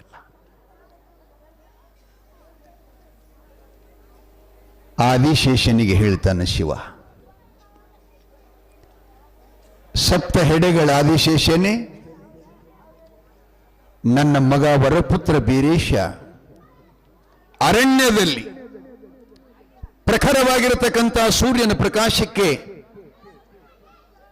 ಅರಮನೆಯಲ್ಲಿ ಇರತಕ್ಕಂಥ ಬಂಗಾರದ ಹೊದಿಕೆಯಲ್ಲಿರತಕ್ಕಂಥ ಮಗು ಬಂದು ಅರಣ್ಯ ಸೇರಿದೆ. ಬಿಸಿಲಿನ ತಾಪ ದಾಹ ಆಗದಂತೆ ನಿನ್ನ ಹೆಡೆಯನ್ನ ಬಿಚ್ಚಿ ಆ ತೊಟ್ಟಿಲ ಮೇಲೆ ಅವನಿಗೆ ನೆರಳು ಮಾಡಬೇಕಂತ ಆಜ್ಞೆ ಮಾಡಿದಂತ. ದೇವರ ಆಶೀರ್ವಾದ ಇದ್ರೆ ಹಿಂಗಾಗ್ತದೆ. ನಾಗಶೇಷ ಬಂದು ನೆರಳು ಮಾಡಿದ. ಇರುವುಗಳೆಲ್ಲ ಬಡ್ಡಿ ರಕ್ಷಣೆ ಮಾಡ್ತಾವ. ಆ ಬಳಿಕ ಗಿಣಿಗಳಿಗೆ ಹೇಳಿದನಂತ, ಏ ಗಿಳಿಗಳ, ನನ್ನ ಮಗು ಅರಮನೆಯೊಳಗ ಜೋಗುಳ ಲಾಲಿ ಹಾಡುಗಳನ್ನು ಕೇಳಿ ಸಂತೋಷಪಟ್ಟು ತನ್ನ ಸ್ವರ್ಗ ಸುಖ ಅನುಭವಿಸ್ತಾ ಇದ್ದ. ಆ ಮಗು ಇಂದು ಅರಣ್ಯದೊಳಗೆ ಬಂದಿದೆ. ಅದಕ್ಕೆ ತಾವುಗಳೆಲ್ಲ ಅವನಿಗೆ ಜೋಗುಳ ಹಾಡಬೇಕು. ಗಿಳಿಗಳು ಬಂದು ಜೋಗುಳ ಹಾಡುತ್ತವೆ. ಜೇನು ನೊಣಕ ಆಜ್ಞೆ ಮಾಡುತ್ತ, ಅಪ್ಪ, ನೀವೆಲ್ಲ ಹೂವಿನೊಳಗಿರತಕ್ಕಂಥ ರಸವನ್ನು ಹೀರಿ ಅಮೃತ ತಯಾರು ಮಾಡ್ತೀರಲ್ಲ, ಆ ಅಮೃತವೇ ನನ್ನ ಮಗನ ಬಾಯಿಯೊಳಗೆ ಹಾಕಿ ಅವನಿಗೆ ಜೋಪಾನ ಮಾಡಬೇಕು. ಮನುಷ್ಯರು ಹೇಳಿದ್ರೆ ಕೇಳಂಗಿಲ್ರಿ. ಆ ಒಂದು ನೊಣದ ಸಂಕೇತವಾದಂಥ ಹುಳ ಬೀರದೇವರಿಗೆ ಜೇನುತುಪ್ಪ ತಂದು ಹೊಟ್ಟಿಗೆ ಹಾಕ್ತಾ ಇದ್ದಾವ. ಸರಸ್ವತಿ, ಪಾರ್ವತಿ, ಲಕ್ಷ್ಮಿ ಮೂವರು ಮುತ್ತೈದೆಯರು ತ್ರಿದೇವತೆಗಳು ಬಂದು ಬೀರದೇವನಿಗೆ ಬಂಗಾರದ ಒಡವೆಗಳು, ಉಡದೋರ, ಉರುಡೋಣಿ, ಕಾಲ್ಗಡಗ, ಕಾಲ್ಗೆಜ್ಜೆ, ಹಾಲ್ಗೆಜ್ಜೆ, ಕೊರಳಾಭರಣ ಕಿವಿಗಳಲ್ಲಿ ಲಕ್ಷ್ಮಿ ತೊಡಿಸಿದ್ಲು. ತಾಯಿ ಸರಸ್ವತಿ ಮಗನಿಗೆ ವಿದ್ಯಾರ್ಜನೆ ಮಾಡಿದ್ಲು. ಏ ಶಿವಸಿದ್ಧ ಬೀರ, ಅಖಿಲಾಂಡ ಕೋಟ ಬ್ರಹ್ಮಾಂಡದಲ್ಲಿ ನೀನೊಬ್ಬ ಹಾಲು ಮತದ ಮಹತ್ತರ ಪುರುಷನಾಗಿ ಸಕಲ ಪ್ರಾಣಿಗಳ ಜೀವಿ ಕಲ್ಯಾಣ ಮಾಡಕ್ಕಾಗಿ ನಿನಗೆ ಸಕಲ ಸಿದ್ಧಿಯನ್ನು ನಾನು ಆಶೀರ್ವಾದ ಮಾಡ್ತೀನಿ ಅಂತ ಹೇಳಿ 64 ವಿದ್ಯೆಗಳು ಸರಸ್ವತಿ ಬೀರದೇವನಿಗೆ ಕೊದಲಿಗೆ ನಂದನವನ ಕಾಡರುದ್ರಿಯ ಕಾಂಸಾಳ ಮರಕ್ಕೆ ನೇತಾಡುವಂತ ತೊಟ್ಟಿಲಕ್ಕೆ ಬಂದು ತಾಯಿ ಸರಸ್ವತಿ ಆಶೀರ್ವಾದ ಮಾಡಿ ವಿದ್ಯಾದಾನ ಮಾಡ್ತಾಳೆ. ತಾಯಿ ಪಾರ್ವತಿ, ಅಪ್ಪ, ನಿನಗೆ ಹುಟ್ಟು ಸಾವುಗಳಿಲ್ಲ, ನಿನಗೆ ರೋಗ ರುಜಿಗಳಿಲ್ಲ. ನಿನ್ನ ಶರೀರ ವ್ಯೋಮಕಾಯ, ವಜ್ರಕಾಯ. ಅದಕ್ಕೆ ಈ ಭೂಮಂಡಲದಲ್ಲಿರ್ತಕ್ಕಂಥ ಯಾವ ವೈರಿಯೂ ಕೂಡ ನಿನ್ನನ್ನ ಗೆಲ್ಲಲು ಸಮರ್ಥನಾಗುವುದಿಲ್ಲ. ನೀ ಎಲ್ಲರಿಗೂ ಸಮರ್ಥನಾಗುತ್ತಿ, ಈ ಜಗವನ್ನು ಗೆಲ್ಲುತ್ತಿ. ಈ ಭೂಮಂಡಲದಲ್ಲಿ ಜೀವಿಗಳಿಗೆ ಅನಂತ ಕಷ್ಟ ಕೊಡತಕ್ಕಂಥ ರಾಕ್ಷಸರನ್ನ ಸಂಹಾರ ಮಾಡಿ ಅನಾಥರನ್ನು ರಕ್ಷಿಸಿ ನಾಥನಾಗು. ಆ ಬಳಿಕ ಸಜ್ಜನರನ್ನು ರಕ್ಷಿಸಿ ಅವರಿಗೆ ದೇವರಾಗಿ ಮೆರಿ ಅಂಥೇಳಿ ತಾಯಿ ಪಾರ್ವತಿ, ಸರಸ್ವತಿ, ಲಕ್ಷ್ಮಿಯರು ಮಗನನ್ನ ಎತ್ತಿ ತೊಡಿ ಮೇಲೆ ತಗೊಂಡು ಜೋಗುಳ ಹಾಡಿ ಅವನಿಗೆ ಶುಭಾಶೀರ್ವಾದ ಮಾಡಿ ಗಿಣಿರಾಜನಿಗೆ, ನಾಗದೇವತೆಗೆ, ಇರುವುಗಳಿಗೆ, ಜೇನು ನೊಣಗಳಿಗೆ ಆಶೀರ್ವಾದ ಮಾಡಿ ಕೈಲಾಸಕ್ಕೆ ತೆರಳುತ್ತಾರೆ. ಆ ಮಗು ಕಾಡರುದ್ರಿ ಕೊದ್ಲಿಗೆ ನಂದನವನ ಕಾಂಚಾಳ ಮರದ ತೊಟ್ಟಿಲದಲ್ಲಿ ಮಗು ಸಂತೋಷಭರಿತವಾಗಿ ಆಡ್ತಾ ಇದೆ. ಬಂಧುಗಳೇ, ಇನ್ನೊಂದು ಸಂದೇಶ ನಿಮ್ಗೆ ಹೇಳಬೇಕು ಅಂದ್ರೆ, ಆ ಕಾಡಿನೊಳಗ ದಿಬ್ಬಿ ಚಾಮರಾಯ, ಧರ್ಮಪತ್ನಿ ಶಾಂಭವಿ ಅಂತ ಬರ್ತಾರೆ. ಒಳ್ಳೆಯವರು, ಹಾಲು ಮದ್ದವರು, ಕುರಿಗಾಯಿಗಳು. 10 ಹಿಂಡುಗಳನ್ನ ಅರಣ್ಯದಲ್ಲೇ ತಾನು ಜೋಪಾನ ಮಾಡಿಕೊಂಡಿದ್ದ. ಅವನಿಗೆ 5 ಮಕ್ಕಳು, ಹೆಣ್ಮಕ್ಕಳು. ಅಕ್ಕಮ್ಮ, ಮಾಯಮ್ಮ, ಲಕ್ಕಮ್ಮ, ಮಕಾಳೆಮ್ಮ, ಲಗಮಮ್ಮ ಅಂಥೇಳಿ. ಇವರು 5 ಜನ ಮಕ್ಕಳು ಹೇಗೆ ಹುಟ್ಟಿದ್ರು ಅಂತ ಕೇಳಿದ್ರೆ, ಪರಮಾತ್ಮನು ಪಾರ್ವತಿ ಸಮೇತವಾಗಿ ಕೈಲಾಸ ಬಿಟ್ಟು ಭೂಲೋಕಕ್ಕೆ ಬಂದಾಗ ಒಂದು ಮರದಡಿಯಲ್ಲಿ ಕುತ್ಕೊಂಡು ವಿಶ್ರಾಂತಿ ಮಾಡ್ತಾ ಇದ್ದಂತೆ. ತಾನು ಎದ್ದು ಹೋಗುವಾಗ ಆ ಮರಕ್ಕೆ ಒಂದು ಆಶೀರ್ವಾದ ಮಾಡಿದ್ದಂತ. ಏನು ಅಂದರೆ, ಈ ಮರದಡಿಯಲ್ಲಿ ಯಾರೇ ಹೆಣ್ಮಕ್ಕಳು ಬಂದು ಕೂತ್ಕೊಂಡ್ರೆ ಅವರು ಗರ್ಭವತಿ ಆಗಬೇಕು ಅಂತ ಹಿಂಗೆ ವಾಕ್ಯ ನುಡಿದಿದ್ದಂತ. ಹಾಗಾಗಿ ದೇವಲೋಕದ ಗಂಧರ್ವ ಸ್ತ್ರೀಯರು ವಾಯು ವಿಹಾರ ಮಾಡುತ್ತಾ ಶಿವ ಏನು ವಾಕ್ಯ ನುಡಿದಿದ್ನಲ್ಲ ಆ ಗಿಡದಡೆಯಲ್ಲಿ ಬಂದು ಕೂತ್ಕೊಂಡ್ರಂತೆ. ಒಂದು ನಿಮಿಷ ಆಗಲಿಲ್ಲ, ಅವರ ಗರ್ಭಗಳೆಲ್ಲ ಉಬ್ಬಿ ಮೇಲೆ ಬಂದು ಅಂತ. 5 ಜನ ದೇವಕನ್ಯೆಯರು ತಮ್ಮ ಉದರನ್ನು ಮುಟ್ಟಿ ನೋಡ್ತಾರೆ. ಪುರುಷನ ಸ್ಪರ್ಶ ಇಲ್ಲ, ಕಾಮ ಇಲ್ಲ, ರತಿಸುಖ ಇಲ್ಲ. ಏಕಾಏಕಿ ಇದು ಏನು ಘಟನೆ ಇದೆ ಅಂತ ಆಶ್ಚರ್ಯ ಸಂಗತಿ. ನಾವು ಗರ್ಭ ಆಗಿದ್ದು ನಮ್ಮ ಪತಿಯಂದ್ರು ನೋಡಿದ್ರೆ ಗಂಡ ಮನೆ ಶೇರಕ್ಲಿ ಬರುವುದಿಲ್ಲ. ಭಯ ಆಯಿತು, ಚಿಂತೆ ಆಯಿತು. ಕಾರಣ ಬಂಧುಗಳೇ, ಮಹಾಭಾರತದಲ್ಲಿ ಪಂಡೋರಾಜನ ಧರ್ಮಪತ್ನಿಯಾಗಿರತಕ್ಕಂಥ ಕುಂತಿಯೂ ಕೂಡ ಕರ್ಣನ ಹಂಗೆ ಹಿಡಿದ್ಲು.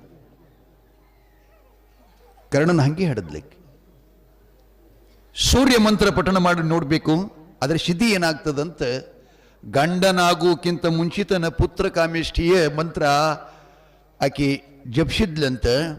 ಸೂರ್ಯದೇವನ ಅನುಗ್ರಹ ಆಗಿ ಹೊಟ್ಲೆ ಆದ್ಲು, ಗರ್ಭವತಿ ಆದ್ಲು. ಆಕೆಗೆ ಅರುವಾತು. ಅಯ್ಯೋ ಶಿವ ಶಿವ, ಪತಿ ಇಲ್ಲದನ ಮಂತ್ರ ಪಠಣ ಮಾಡಿದೆ, ಗರ್ಭ ನಿಂತಿತ್ತು, ಇನ್ನು ಮುಂದೆ ಇದು ಲೋಕಕ್ಕೆ ಅಪವಾದ ಆಗುತ್ತದಂತ ಹೇಳಿ ಹುಟ್ಟಿದ ಮಗನ್ನ ರಾತ್ರಿನ ಒಯ್ದು ನದಿಯಾಗಿ ತೆಪ್ಪ ಕಟ್ಟಿಬಿಟ್ಟಳಂತೆ ಕರ್ಣನಿಗೆ. ಅವ ಮೊದಲನೇದವ. ಪಾಂಡವರಾಜನ ಮದುವೆ ಆದ ಬಳಿಕ ಇವರು 3 ಜನ ಹುಟ್ಟಿದ್ರು. ಅರ್ಜುನ, ಭೀಮಧರ್ಮ ಅಂಥೇಳಿ. ನಕುಲ ಸಹದೇವ ಮಾದರಿ ಮಕ್ಕಳವರು. ಅಂದರೆ ಪಾಂಡವರಾಜನ 2ನೇ ಹೆಂಡತಿ ಮಕ್ಕಳು. ಹಾಗಾಗಿ ಅವರು 5 ಜನ, ಇವ ಒಬ್ಬ 6ನೇದ. ಇಲ್ಲಿ ಇವರು ಗರ್ಭವತಿ ಆಗ್ಯಾರ. ಈ ಗರ್ಭ ನಾವು ಹೆಂಗೆ ಮಾಡ್ಕೋಬೇಕು ಅಂಥೇಳಿ ತಮ್ಮ ಚಳ್ಳುಗುರಿಲೆ ತಾವ ಹೊಟ್ಟೆಯನ್ನು ಸೀಳ್ಕೊಂಡು 5 ಹೆಣ್ಣು ಕೂಸುಗಳನ್ನು ಹೊರಗೆ ತೆಗೆದು ಮತ್ತೆ ಅವರು ಆಯುರ್ವೇದಿಕವನ್ನು ಲೇಪನ ಮಾಡಿಕೊಂಡು ತಮ್ಮ ಹೊಟ್ಟೆ ಇದ್ದಕ್ಕಿದ್ದಂಗೆ ಮಾಡಿಕೊಂಡು ಆ ಕೂಸುಗಳನ್ನು ಆಲದ ಎಲೆ ಮ್ಯಾಲ ಒಂದೊಂದು ಮಗುವನ್ನು ಹಾಕಿ ಹರಿಯುವ ನದಿಯೊಳಗೆ ಬಿಟ್ಟುಬಿಟ್ರಂತ. ದಿಬಿಚಾಮರಾಯ ಕುರಿಗಳನ್ನು ಕಾತ ಮಧ್ಯಾಹ್ನದ ಹೊತ್ತು ನೀರು ಕುಡ್ಸಾಕ್ ಹೊಳಿಗಂತ ಹೊಂಟಿದ್ನಂತೆ. ನೀರಿನೊಳಗೆ ನದಿಯೊಳಗೆ ಹರಿದು ಬರತಕ್ಕಂಥ ಆಲದ ಎಲೆ ಮೇಲೆ ಹೊಳೆಯುವ ಆ ಮಕ್ಕಳನ್ನು ನೋಡಿ ಸಂತೋಷಪಟ್ಟು 5 ಮಕ್ಕಳನ್ನು ಎಲೆ ಸಮೇತವಾಗಿ ತನ್ನ ಉಡಿಯೊಳಗೆ ಹಾಕೊಂಡು ಕುರಿಯನ್ನು ಹೊಡ್ಕೊಂಡು ಮನೆಗೆ ಬಂದು ಶಾಂಭವಿ ಉಡಿಯೊಳಗೆ ನೀಡ್ತಾನೆ. ಸಂಭವಿ, ಸಂಭವಿ, ಇಲ್ಲಿ ನೋಡು ಪರಮಾತ್ಮ, ನಿನಗೆ ಮಕ್ಕಳಿಲ್ಲ ಅಂತ ಕಣ್ಣೀರು ಹಾಕ್ತಾ ಇದೆಯಲ್ಲ, ಒಂದಲ್ಲೇ ಎರಡಲ್ಲ 5 ಮಕ್ಕಳನ್ನು ನಿನಗೆ ಭಗವಂತ ಕೃಪಾ ಮಾಡಿಕೊಟ್ಟಿದ್ದಾನೆ. ಈಗ ತಕ್ಕೋ ಮಕ್ಕಳಂತ ಹೇಳಕ್ಕೆ ನುಡಿ ಒಳಗೆ ಹಾಕ್ತಾನೆ. ಮಂದನಗಿರಿಯಲ್ಲಿ ಅವರಿರೋದು ಮಂದನಗಿರಿ, ಬೀರದೇವರು ಹುಟ್ಟುದು ಚಂದನಗಿರಿ. ಲಕ್ಷದಾಗಿರಲಿ ಏನ್ರಿ. ಮಂದನಗಿರಿಯಲ್ಲಿ ಸಾಂಭವಿಯು ಮುದ್ದು ಮಕ್ಕಳನ್ನು ತೆಗೆದುಕೊಂಡು ಎಲ್ಲ ಮುತ್ತದರನ್ನು ಕರೆಸಿಕೊಂಡು ತುಟ್ಲ ಕಟ್ಟೆ 5 ಮಕ್ಕಳಿಗೆ ಜೋಗಳ ಹಾಡಿ ಅಕ್ಕವ್ವ, ಮಾಯವ್ವ, ಲಕ್ಕವ್ವ, ಲಗಮವ್ವ, ಮಕ್ಕಳೆಮ್ಮ ಅಂತ 5 ಹೆಣ್ಮಕ್ಕಳಿಗೆ ಹೆಸರಿಟ್ಟು ಜೋಪಾನ ಮಾಡ್ತಾ ಇದ್ದಾಳೆ. ಅವ್ರೊಳಗನ ಒಂದಿಬ್ಬರು ನಾಳೆಗೆ ಈ ಅರಣ್ಯಕ್ಕೆ ಬರೋರದಾರ. ಆ ಕತೆ ನಿಮ್ಗೆ ನಾಳೆ ಹೇಳ್ತೀನಿ. ಸಮಯ ಬಹಳ ಆಗ್ಯದ, ನಿತ್ಯದಲ್ಲಿ ಸಮಯ ಬಹಳ ಆಗ್ತಾ ಇದೆ ಅಂತ ಹೇಳಿ ತಿಳ್ಕೊಂಡು ಸಮಿತಿಯವರು ಪರಸ್ಥಳದಿಂದ ಬಹಳ ಜನ ಬರ್ತಾರೆಪ್ಪ, ದಾಸೋಹ ಮಾಡ್ಕೊಂಡು ಹೋಗ್ಲಿಕ್ಕೆ ಲೇಟ್ ಆಗ್ತದಂತಂದಿದ್ರು. ಅದಕ್ಕೆ ಇವತ್ತು ಸರಿಯಾದ ಸಮಯಕ್ಕೆ ಪ್ರಾರಂಭ ಮಾಡಿ ಸರಿಯಾದ ಸಮಯಕ್ಕೆ ಪುರಾಣವನ್ನು ಮುಕ್ತಾಯ ಮಾಡ್ತಾ ಇದ್ದೀನಿ. ನಾಳಿನ ಕಥೆಯನ್ನು ನಾವು ನಾಳೆ ನೋಡೋಣ. ಬಹಳ ಸಮರಸದ ಪುರಾಣದ, ಕೇಳುವಂಥ ಭಾಗದ. ನಮಗೆ ಯಾರೂ ಇಲ್ಲ ಅಂತ ಯಾರೂ ಒಳಬಾರದು. ನಮಗೊಬ್ಬ ಅದಾನ ಹಿಂದೆ ಕಾಯ್ಲಿಕ್ಕೆ, ಅವನು ಸದಾ ನೆನಪಿತ್ತು ಅಂತಂದರೆ ನಾವು ಜಗತ್ತಿನೊಳಗೆ ಚೆನ್ನಾಗಿ ಬದುಕ್ತೀವಿ ಅನ್ನುವಂಥ ಮಾತನ್ನು ತಮಗೆಲ್ಲ ಹೇಳ್ತಾ ಲಕ್ಷ್ಯದಾಗಿರಲಿ. ಕರ್ಮ ಮಾಡೋದು, ನಾವು ಏನು ಮಾಡ್ತೀವಿ ಅದೇ ಫಲ ನಮಗೆ ಸಿಗುತ್ತದೆ. ಇಷ್ಟೇ, ಬೇರೆ ಮತ್ತೊಂದು ಫಲ ನಮಗೆ ಸಿಗಲಿಕ್ಕೆ ಸಾಧ್ಯ ಇಲ್ಲ. ಅದಕ್ಕೆ ಪ್ರತಿಯೊಂದು ಮನುಷ್ಯ ವಿಚಾರ ಮಾಡ್ತಾಯಿರಿ. ನಾವು ಯಾವಾಗಲೂ ಕೂಡ ಒಳ್ಳೆಯದನ್ನೇ ಮಾಡೋನು, ಒಳ್ಳೆಯದನ್ನೇ ಮಾತಾಡೋನು, ಒಳ್ಳೆಯದನ್ನೇ ಭಾವದಾಗ ಇಟ್ಕೊಂಡು ಬದುಕೋನು ಅನ್ನುವಂಥದ್ದನ್ನು ನೀವು ನೆನಪಿನಿಟ್ಟುಕೊಂಡು ಬದುಕ್ರಿ ಅಂತ ಹೇಳ್ತಾ ಇವತ್ತಿನ ಪುರಾಣಕ್ಕೆ ವಿರಾಮ ಕೊಟ್ಟು ಇನ್ನು ಮುಂದಿನ ಕಾರ್ಯಕ್ರಮಕ್ಕೆ ನಾನು ಅನುವು ಮಾಡಿಕೊಡ್ತಾ ಇದ್ದೇನೆ. ಹರ ಓಂ ತತ್ಸತ್.